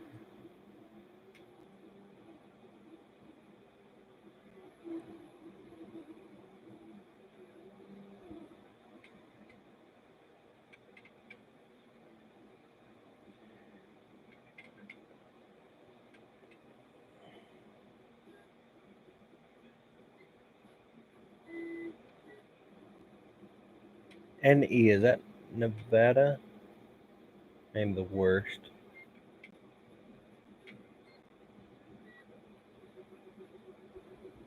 Oh, it's fine, Sean. I'm sure not a lot of people look at the other products. So last week I redid the homepage so that people could see that I sell printers and filament and accessories as well.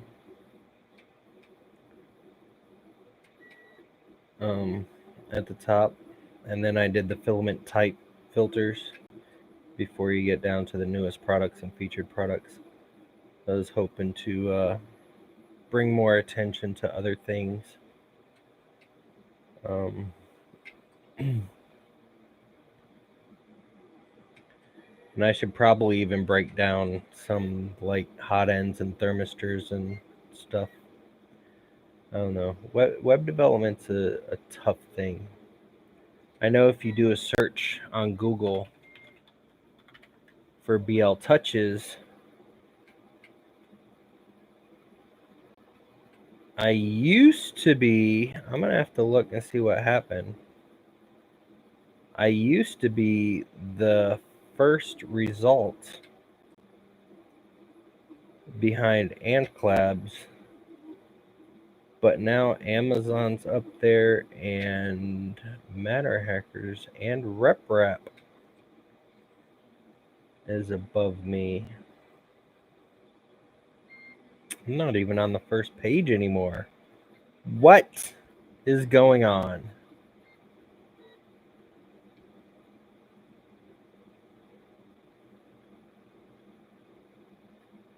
Not on page 2.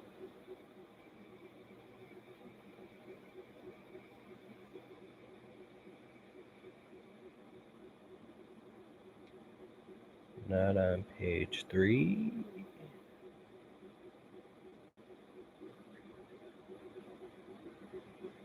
How the heck did I go from page 1 to not even being found?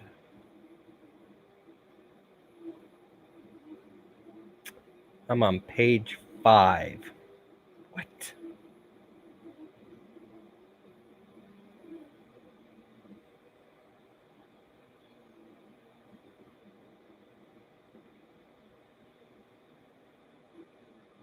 I gotta figure that out. Well, I was on page 1 for a while. Probably why I was selling so many of them. Now I'm not. Oh, Nebraska.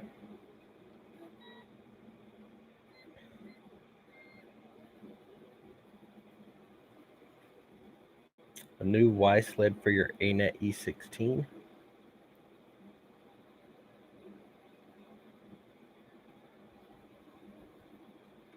I'm not sure if any of the Y sleds from 3D Fused would fit that.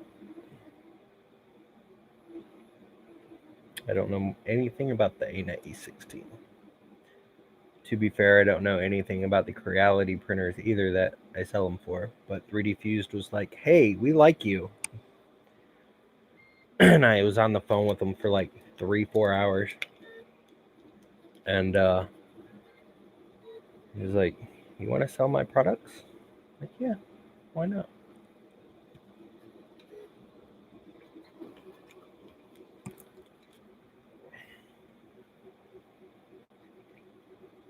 Why not?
Oh, really?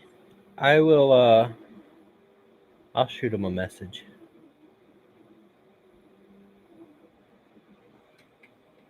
Let me shoot him a message.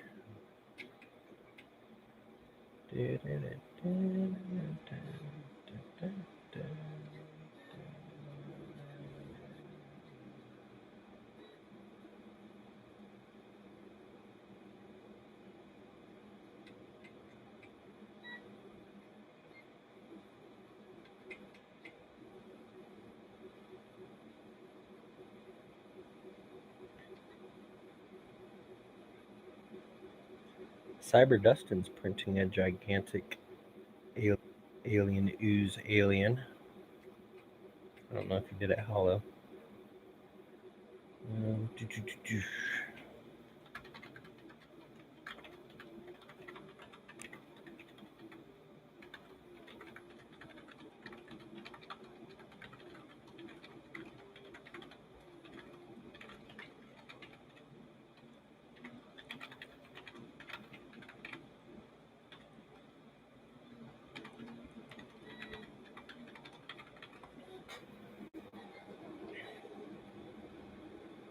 All right, I just messaged 3D Fused.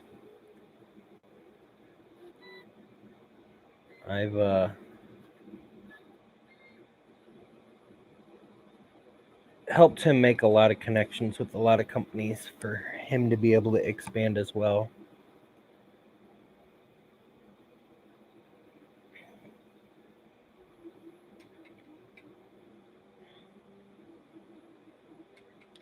He's been pretty good to me. Man, this Joker is looking so sweet.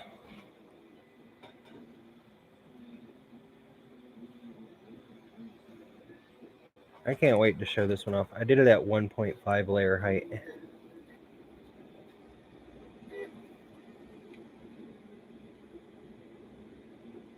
And it's looking pretty. And this is like some light gray filament. I don't even know the brand of.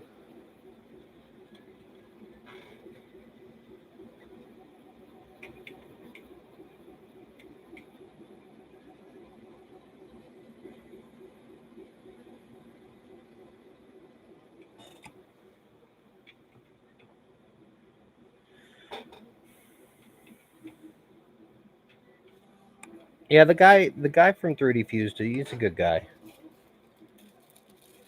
I'm sure he didn't intentionally blow you off. Like I try my best to never even knew I got this glove with my pen until I picked up this bag to throw it away, and I was like, "Hey, what's that?" But like I try to keep customer service as best as I can. But sometimes things slip through the crack.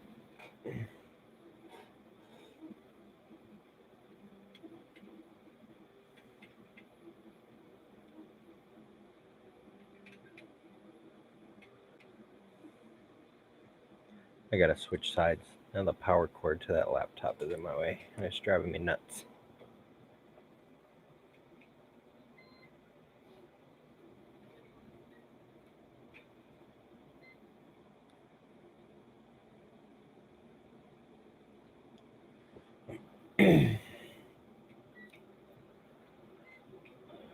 Like discounts.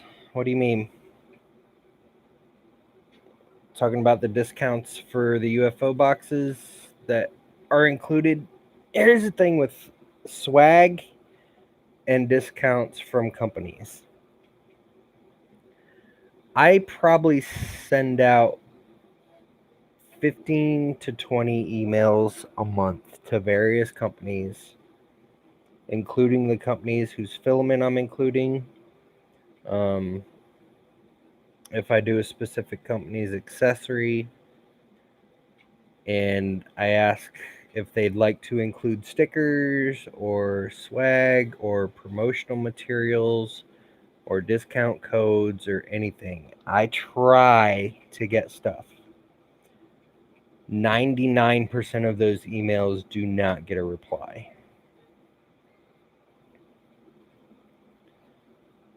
So the biggest response I've gotten was when I was doing my anniversary box, and I was like, hey, I'm doing an anniversary box. Can you do this? Can you do this? Can you do this? And I got people to send me stickers. I got the comic book. I do not get a kick from the discount codes now. Anytime I link out to a company, which there aren't too many, like Ziltech, I have a referral code for them. I have not given it out anywhere. Gloop, I have a referral code for them. I have not given it out anywhere. They used to be on the cards that came in.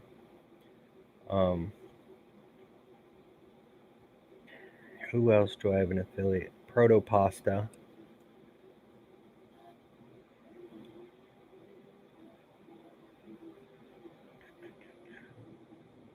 And that may be the only three that I have codes for. And I don't know if I get a kickback from any of them. Marker Swiss, I did not get a kickback from. Wham Bam, I do not get a kickback from.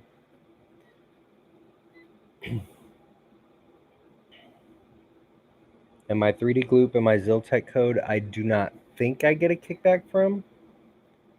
I cannot guarantee that. Protopasta, that code is an affiliate link that I think they give you some kind of credit for.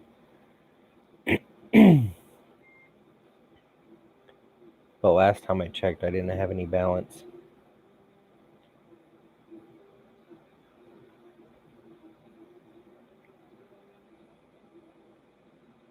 Oh, Boshi went live.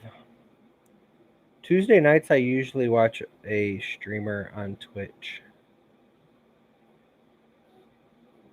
And she just went live.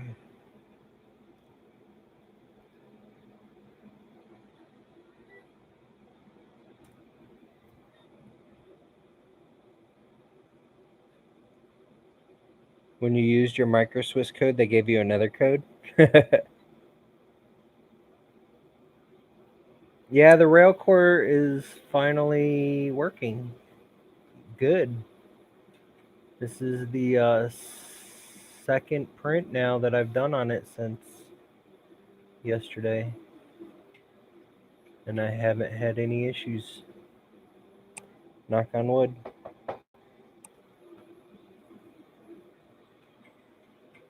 The only thing I'm not liking is that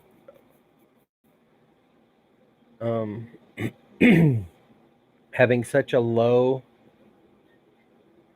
retraction rate, I'm getting a lot more stringing, which I could probably reduce temperatures. So I will play with that a bit.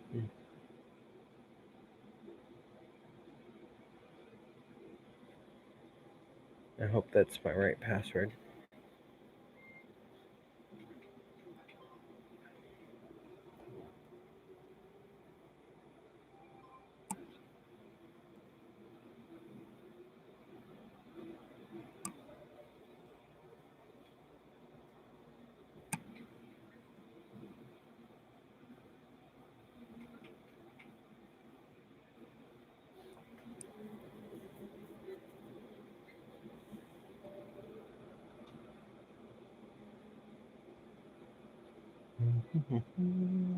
And I'm printing that at 1.5 layer height, and it's looking super smooth. I really wish my camera would reach. I gotta put my USB extender on there for next stream.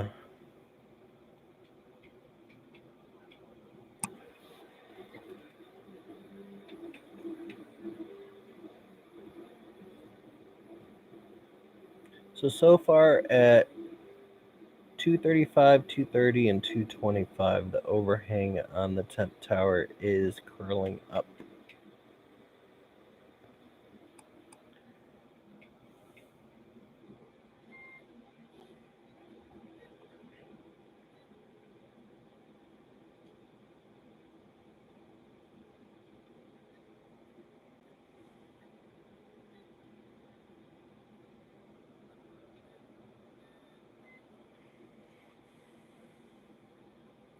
I'm gonna have to bail on Country Stream. He's eating up my bandwidth.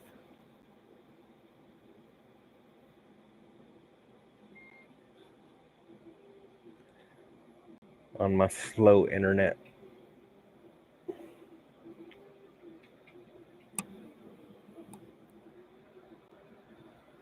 Let's see how far I could get this camera to reach.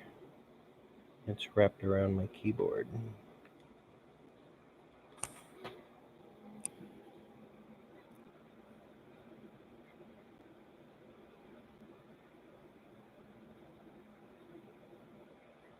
So I don't know how well you can see how smooth that print is just from that distance, but it's looking really good.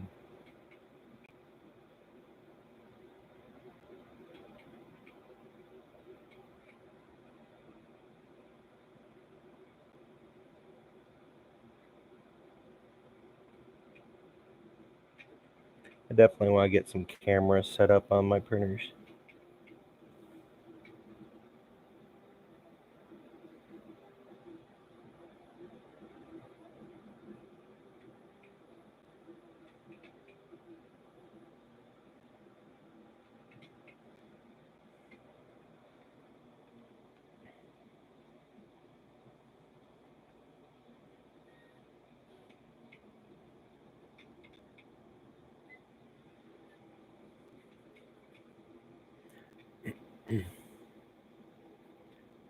Oh my gosh, Boshi's playing with a finger puppet turtle. She's crazy.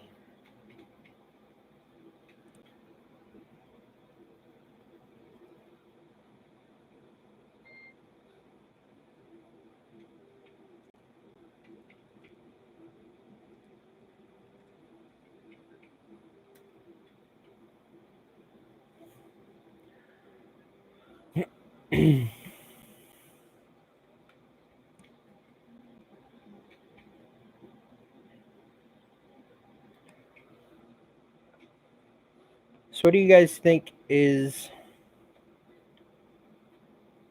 the number one thing you need to do to dial in your printer?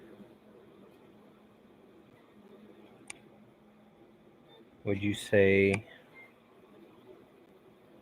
calibration?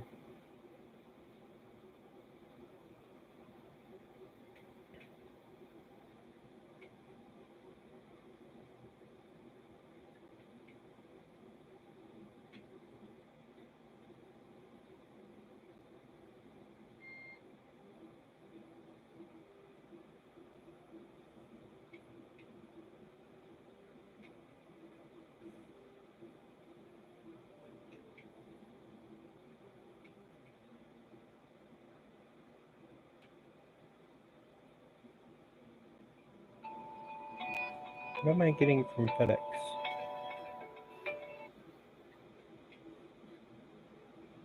Oh, filament for next month's box.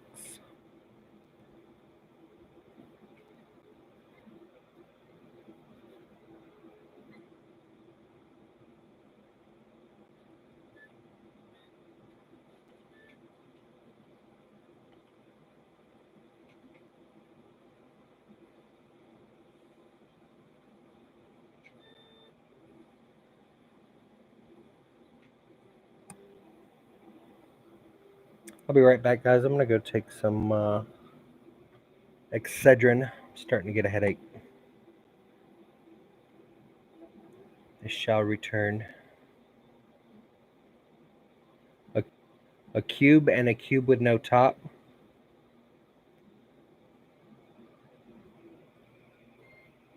Is that what you use to test the E-steps?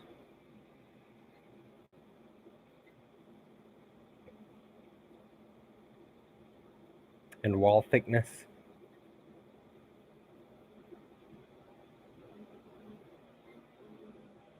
And when you do with the cube with no top, do you do a thicker wall or do you do a like a base mode one layer wall?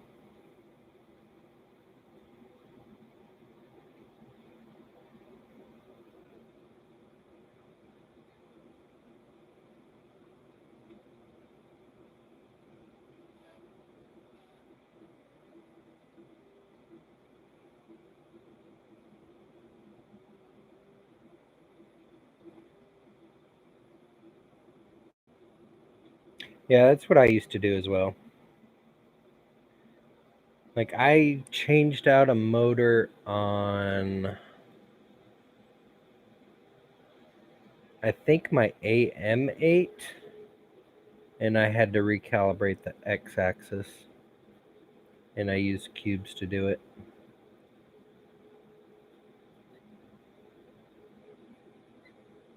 I think the Z-axis is the one that's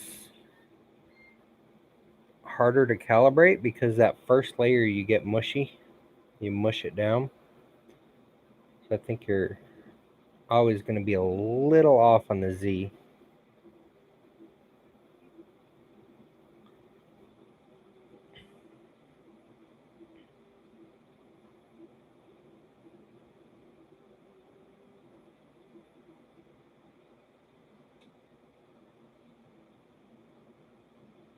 Yeah, playing with the extrusion multiplier, definitely. I had to do that with Joker. Ooh, it started on the flower. So excited to see that. I'm gonna have to do a 0.1 layer height print just so I can see how amazing it looks. I don't have the patience to wait that long though. When something that normally prints 2 hours turns into 10 hours. Okay, I'm over exaggerating a little bit with that. If I had more printers that I didn't have to wait for something to finish printing before I could start something else, then it wouldn't be so bad.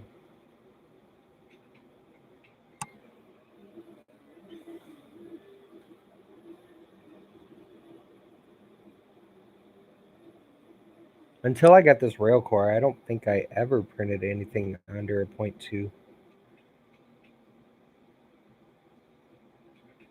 I may have done one test print at a 0.1 one time.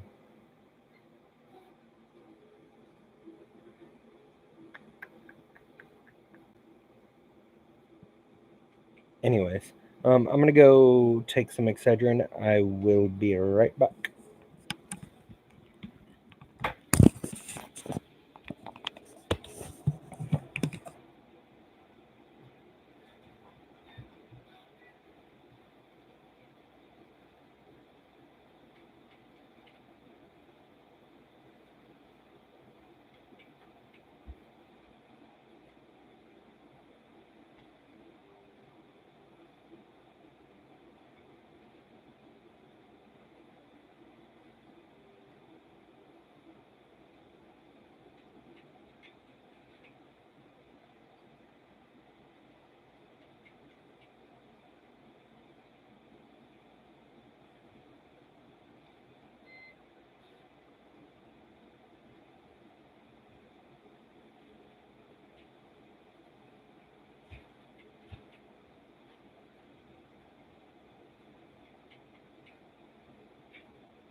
Welcome back, Sean. Chris, how often do you suggest re-oiling the bearings on the linear rails?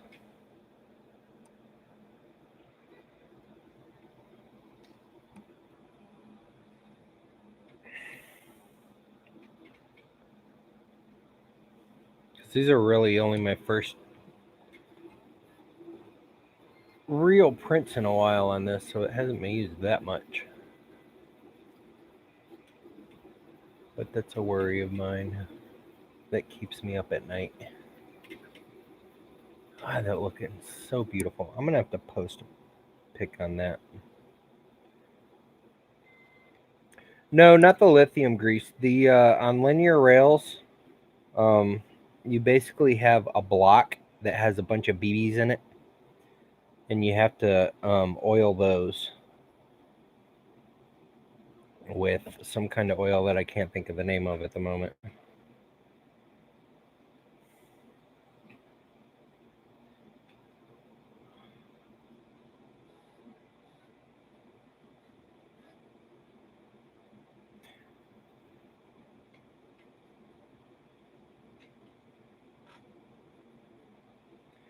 Sean, I got a reply from 3D Fused. He said he cannot find the CAD data on that. If he could find the CAD data or someone can send him a stock one, he'd make it.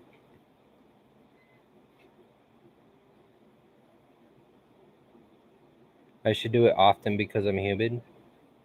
Do you put it on the rails or do you put it in? Because I think the blocks have tiny little holes to put it in, right?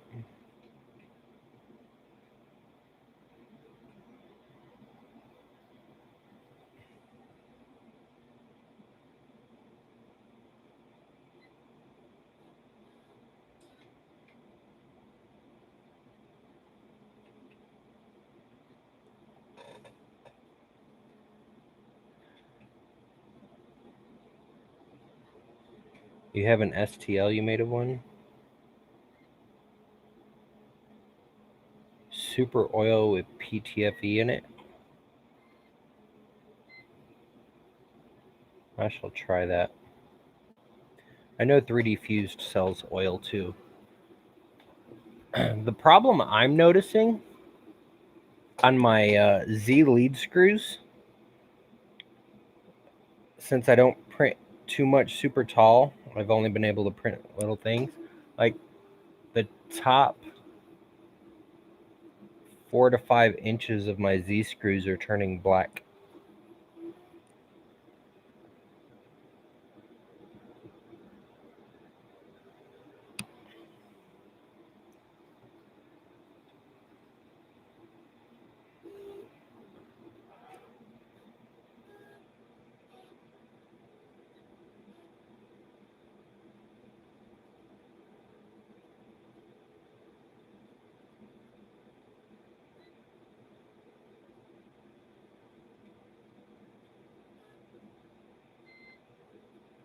Looks like I had a couple little hiccups.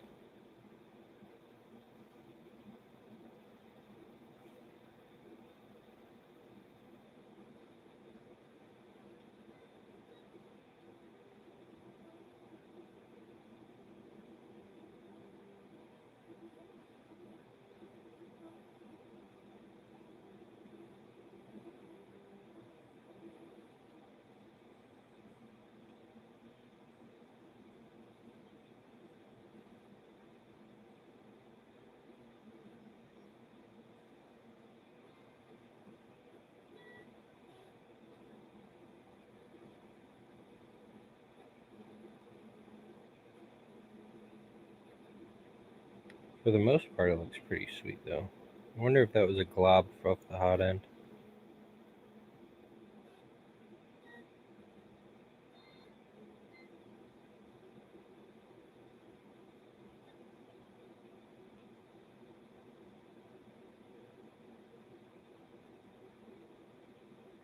I'll share it to the Tweeterverse anyways. There's a rubber gas out of the box.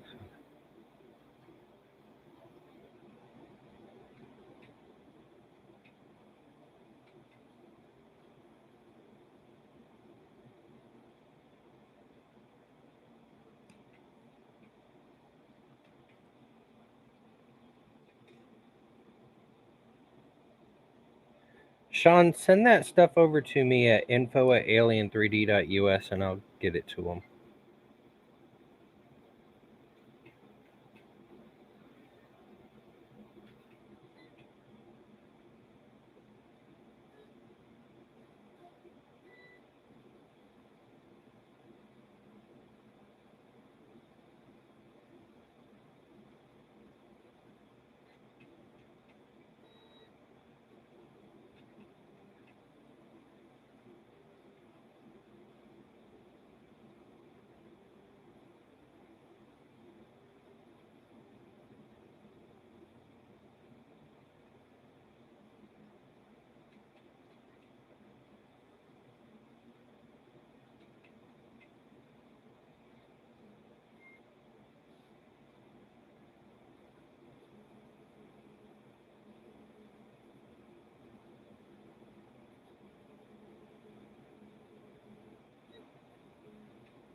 There's definitely some random blobbage going on.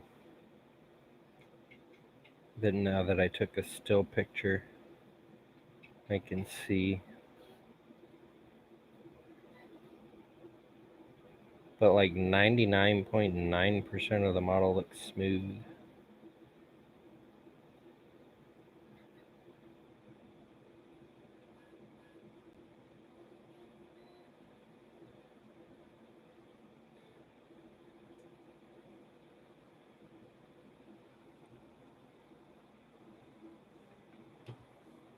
Increase my coast. Let's see what my coast is currently set at.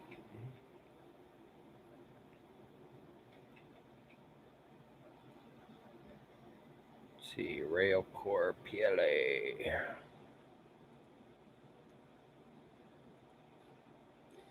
My coasting distance is currently set to 0.2.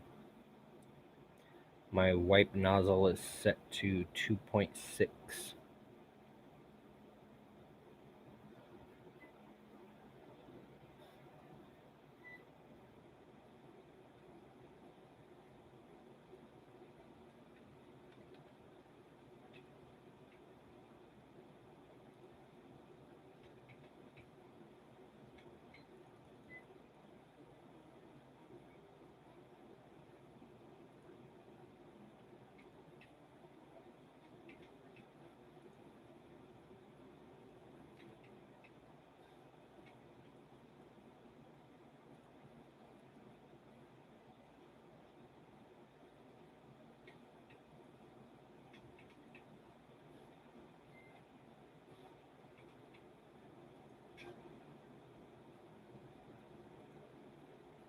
What do you have your fan speed set to on your rail core?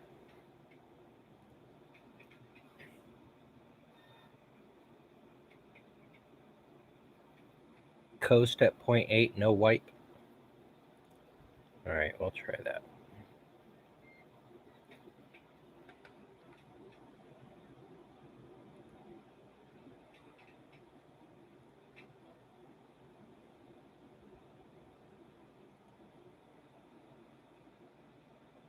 You have your fan at 17? All right.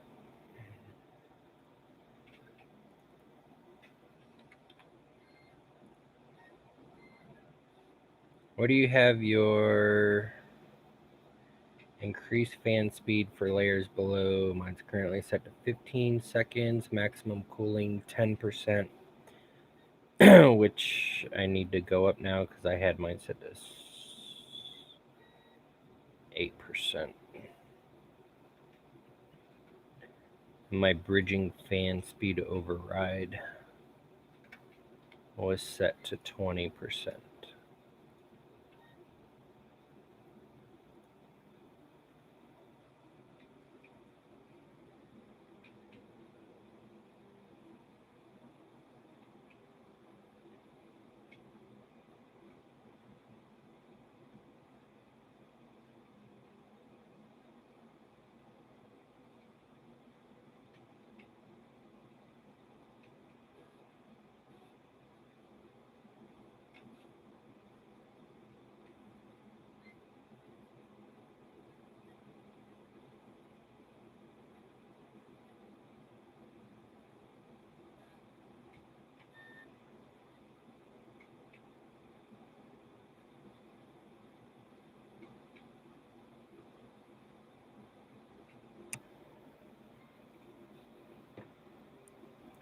Twenty seconds down to 10.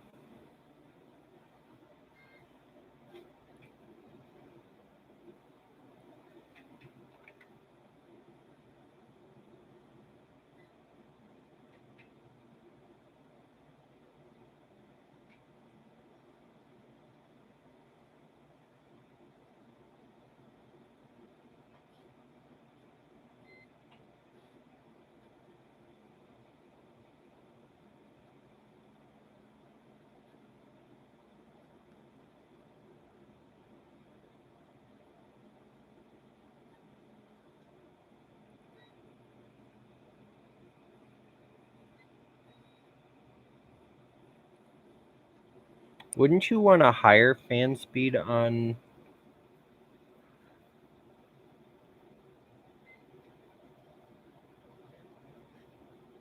smaller layers so that it would cool faster?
Hey, CNX Tech.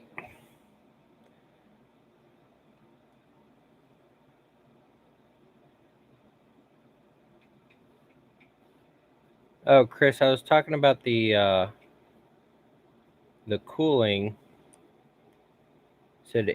You said you put yours down to 10%, but wouldn't you want the fan to be higher at layers that take less time to print so that it would cool faster?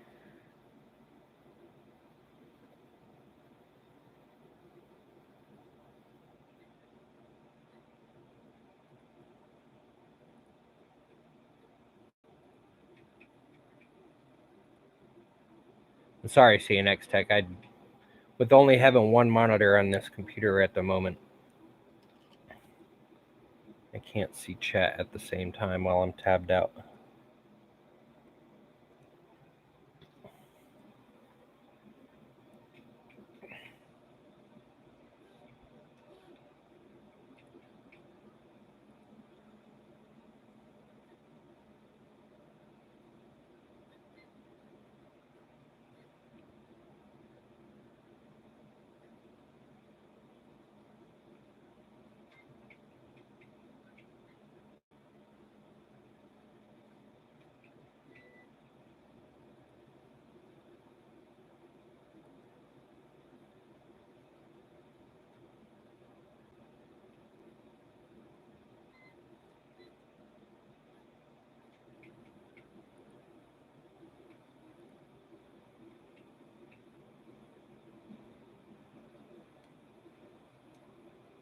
Oh, okay. Yeah, I think I was on the cooling.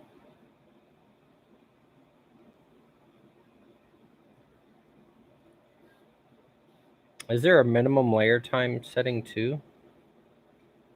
My goodness, there's so many settings. Let's see.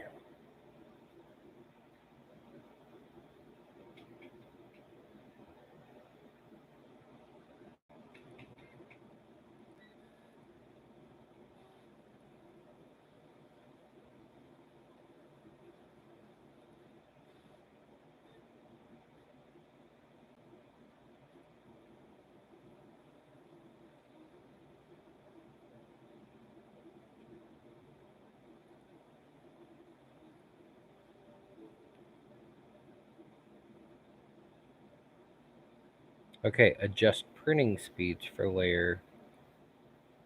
Is that what you have? The 10% in 20 seconds?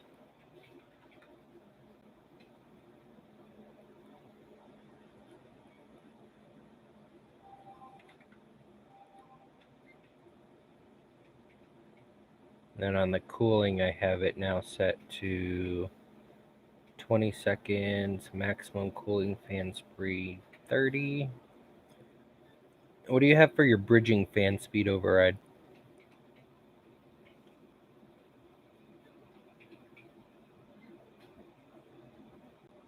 I may have to try Cura again. I'm still on the fence whether I'm going to go back to Cura or back to Prusa Slicer.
%, untested though. Yeah, my thing with the whole fan, because I don't know what fan they sent with your kit, but the fan they put on mine, they told me it was OP. So back when I was using 80% fan speed for PLA like I do on every other printer, it was like a jet engine.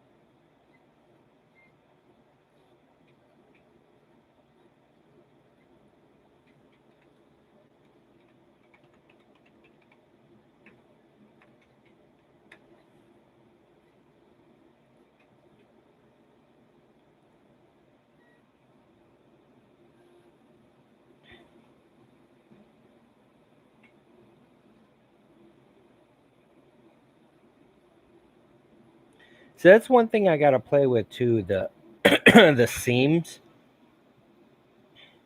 All right, see you next. But some of my prints, when I was doing a seam position at the same location, it was too noticeable. So I did it to seam position for optimized printing speed, and now it seems to have disappeared. I no longer see a seam.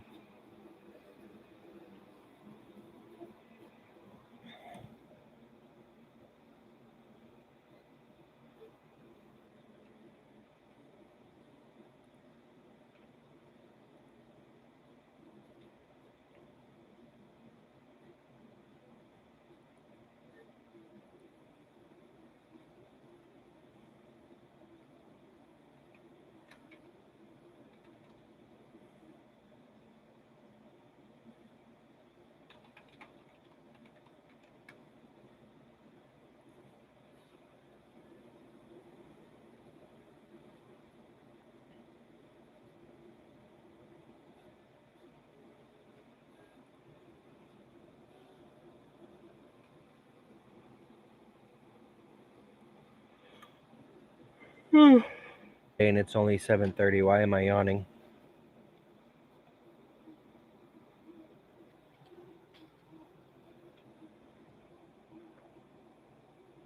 And how is it that I missed all these Twitter notifications from like 6 hours ago?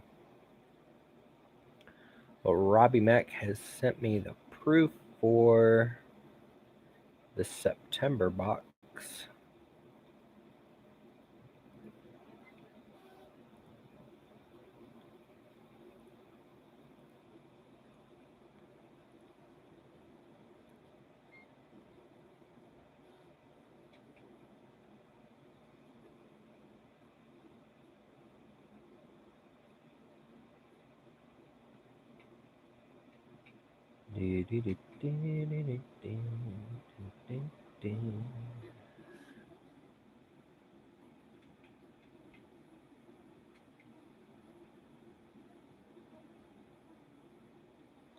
Okay, the only thing.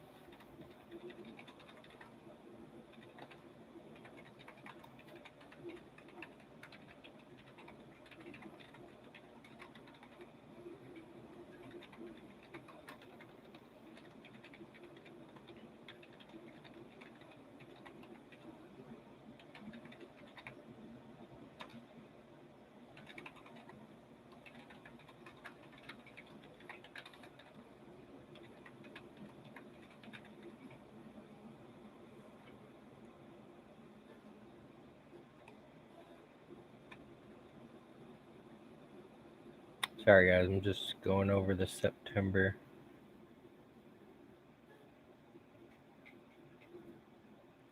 Proof for the box.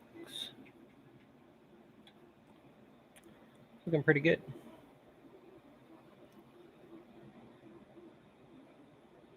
Very yellow.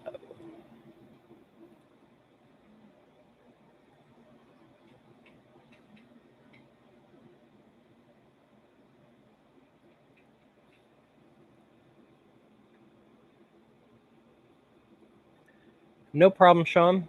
I mean, we're just here BSing.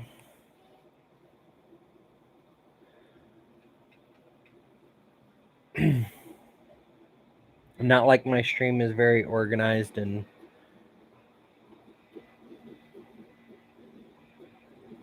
oh, that's so pretty. And on any kind of set schedule.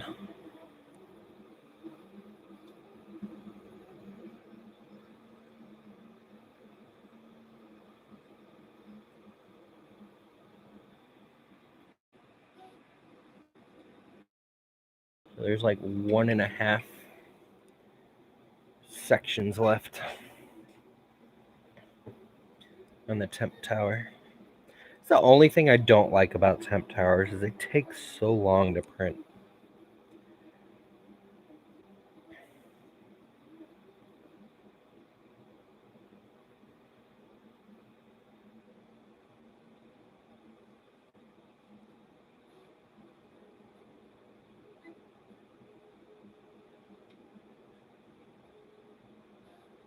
But I really want to work on getting my printers dialed in better so I can crank out prints like all the pros do.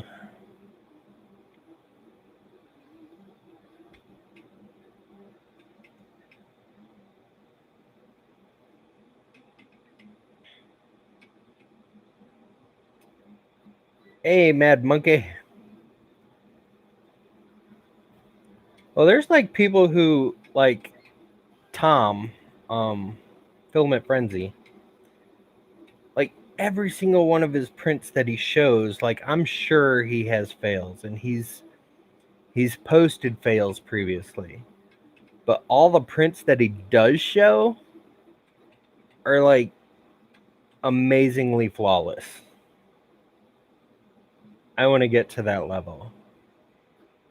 But it takes time to get to that level. And it's time that I should be putting into dialing things in that I have not. Hey, catch you later, Chris. I appreciate you lurking and your feedback and helping me check out my settings. After this Joker's done, I'm going to print a temp tower in it and see how it goes.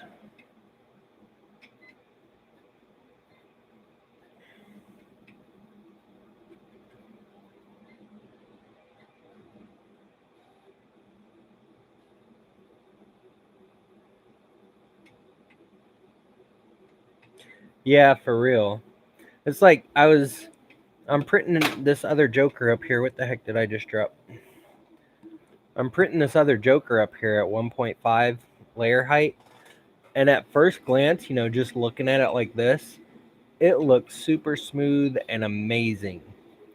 And then I took a still picture to post to Twitter, and I was zooming in on it. And I was like, dang, there's flaws that you don't really see with the naked eye until you really look at something.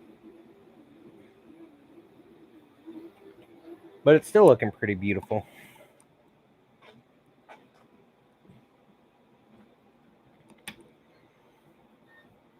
Yeah, there's a guy who posted that he wanted to make a resin cast.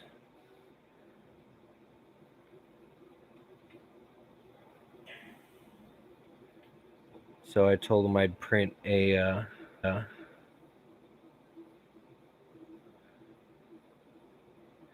you can't get flawless prints on anything. Yeah, me either, apparently. So I am determined to take more time into dialing my printers in. Like the Railcore, when I got the new motor for it, I had to change its E-steps. But I haven't done the X and Y or the Z. And then the artillery, I haven't done jack with.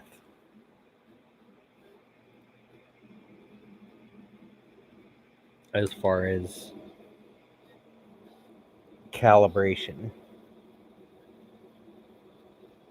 So I am going to work on it. We'll see.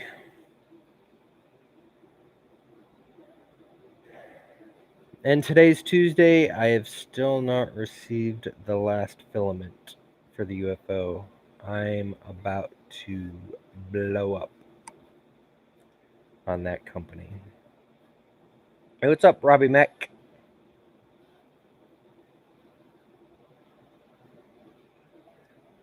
Live stream marathon cups.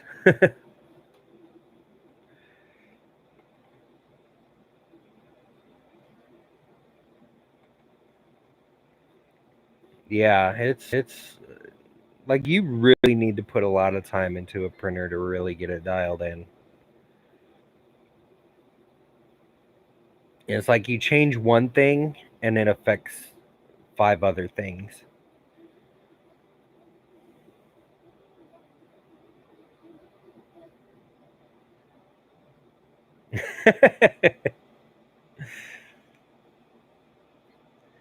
Yeah, Sean, there are like 6 people I've given free hats to.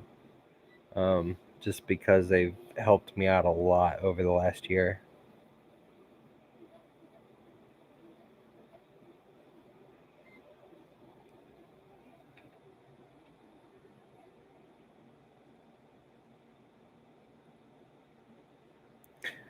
Robbie Mac, I replied to your message. There's only,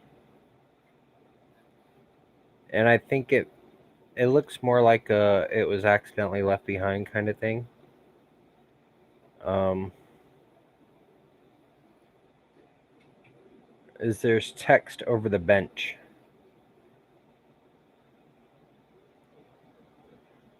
that either A, I don't think is supposed to be there, or B, needs some kind of drop shadow, because I can't read it.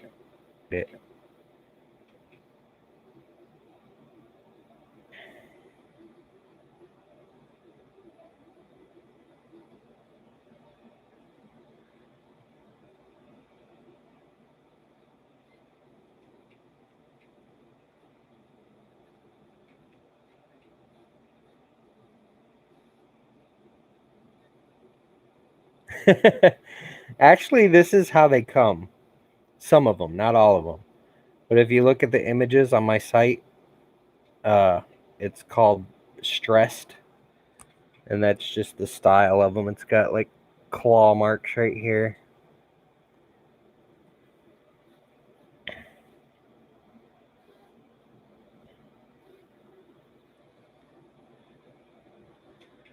I actually just got 6 more, or no, 5 more of the black on green, because those ones all sold out, I think. No, I think there were 1 or 2 left. So I got 5 more of those.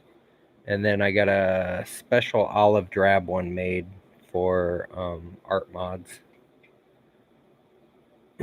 And I'm really surprised because there's a pink and a pink glittery one.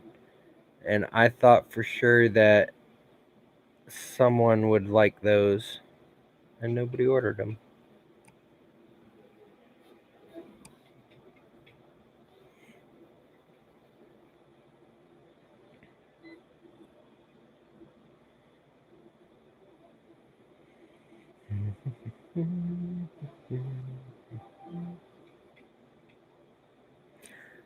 John actually made me a hat. He got it, he embroidered a hat for me. And then he went to surprise me, and he looked up the address to my domain registration. And apparently, I haven't updated my address at GoDaddy in like 10 years. So it had an old address from a house I lived in 10 years ago. And he sent it to that house. So I went to that house to pick it up, and they said they never got it, even though it said it was delivered there.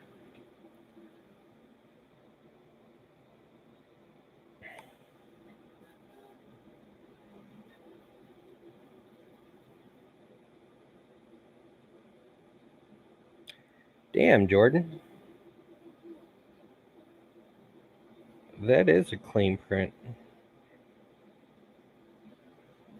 I don't know what that. Oh, that is the stand for the Wexter Iron Man, isn't it?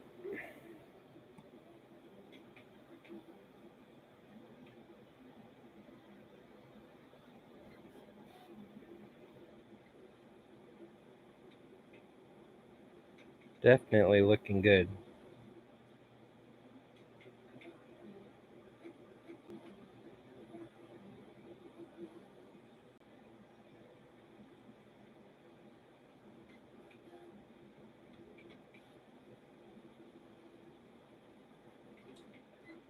Why is Twitter saying I have an unread message? I don't see any messages.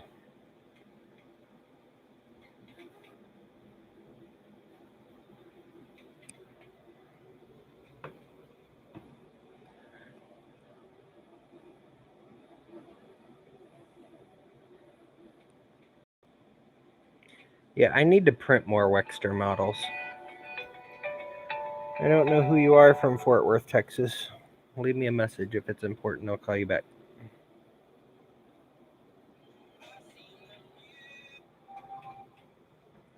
About time, Rosa.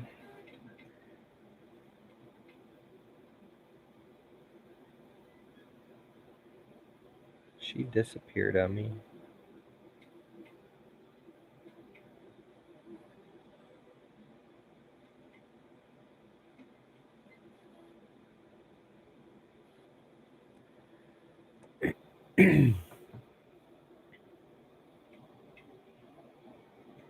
Yeah, actually, the new Joker I'm printing is a light gray.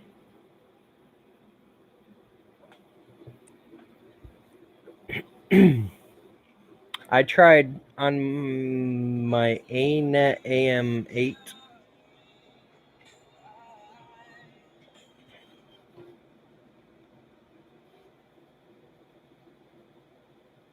Oh, stop it, Brett.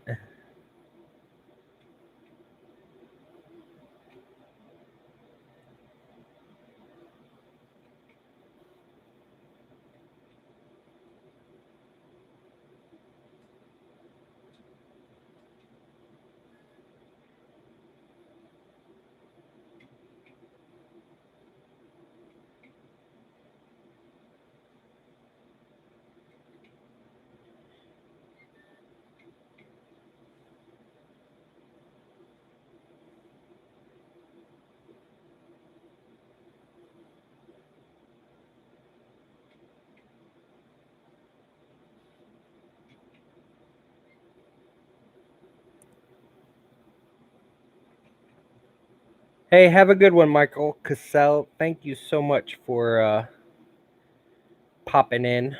I doubt I'll still be streaming in an hour. We'll see.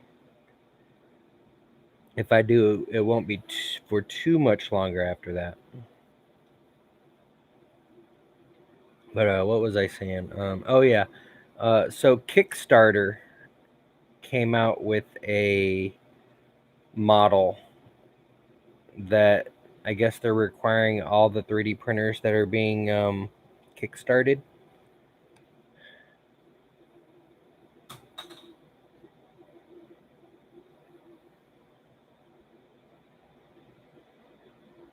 And I printed that on my AM8 and it was not the greatest. But my AM8 was never dialed in that well.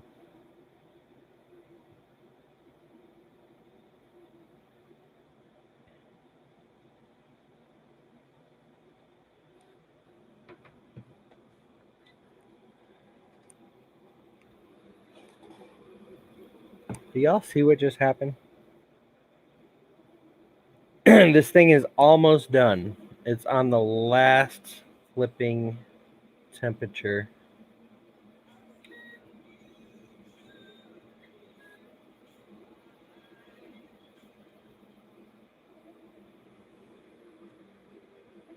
Like it's literally at 99%.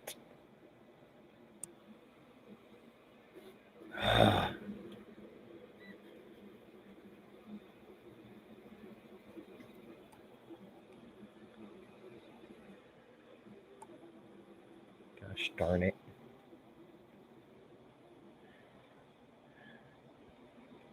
Fresh prints in midair.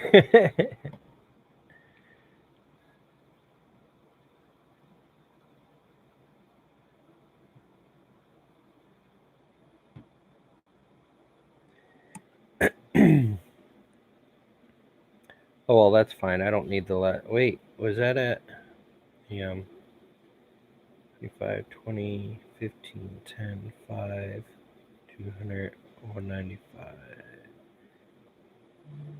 I can't even read that.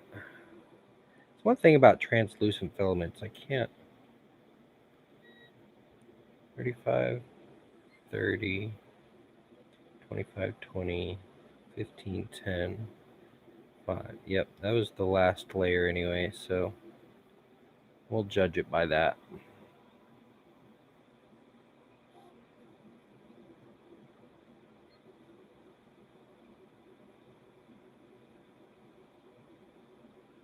The bridging looks best at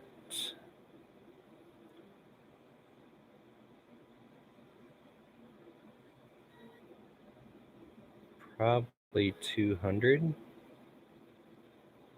to 205. It had the least amount of stringing at 195.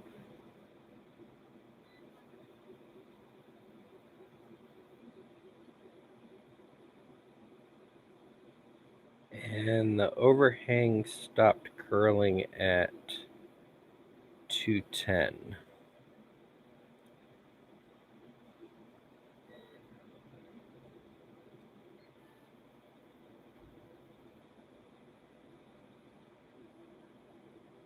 So I think with this filament, I'm going to go with a 200.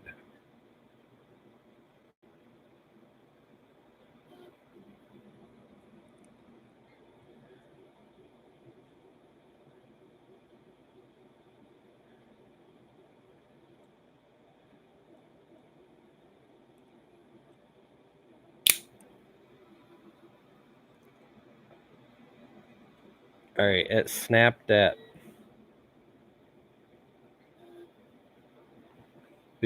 215.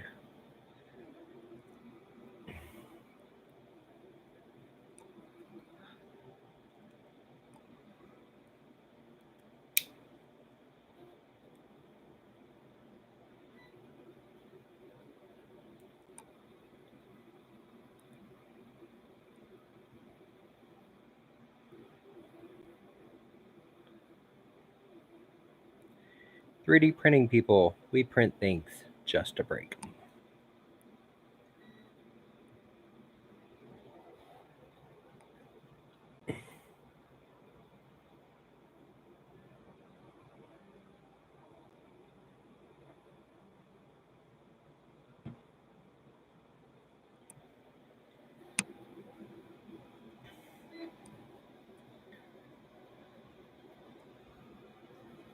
Just to break them.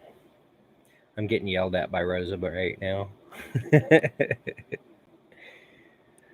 All right, guys, I have to stop streaming because Rosa's yelling at me because I haven't eaten dinner yet. And she says that's why I have a headache.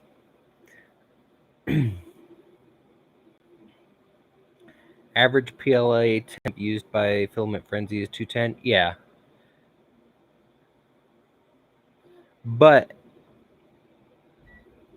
some filaments, like, you can't really see on this camera, but the stringing, wait, that's the wrong part. The stringing stopped at 200, and the bridging and the curling stopped at 200, and at 210 the overhang here was curling up still. So this particular one is, yeah, translucents do love it hot. And again, this one in particular, at every temperature, it's the same shine.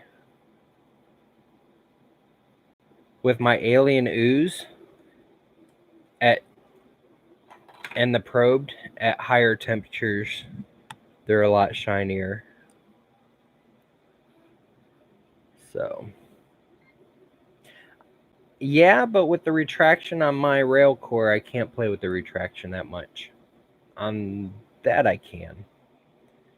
So I'll play with it here and there. But anyways, I'm gonna get off here before Rosa kills me. Yeah, that's Snow Labs Transparent Purple. I think it's PLA Plus. It may just be the regular PLA. I think it's the Plus though. It literally, this stuff has been sitting out in the humidity in Florida for look, now she's yelling at me on YouTube, for like 7-8 months. I can't remember when I included this in the UFO box. Actually, wait. I do remember. I included this last October. It's been sitting out in the humidity in Florida since last October. But anyways, Rose is yelling at me. So I'm going to take off. I highly appreciate everybody who stopped in and killed their time with me. I will probably be back tomorrow. So subscribe, hit the bell. Thank you to my mods. Thank you to my girlfriend Rosa. Love you bunches. And I will catch you all later. Peace out.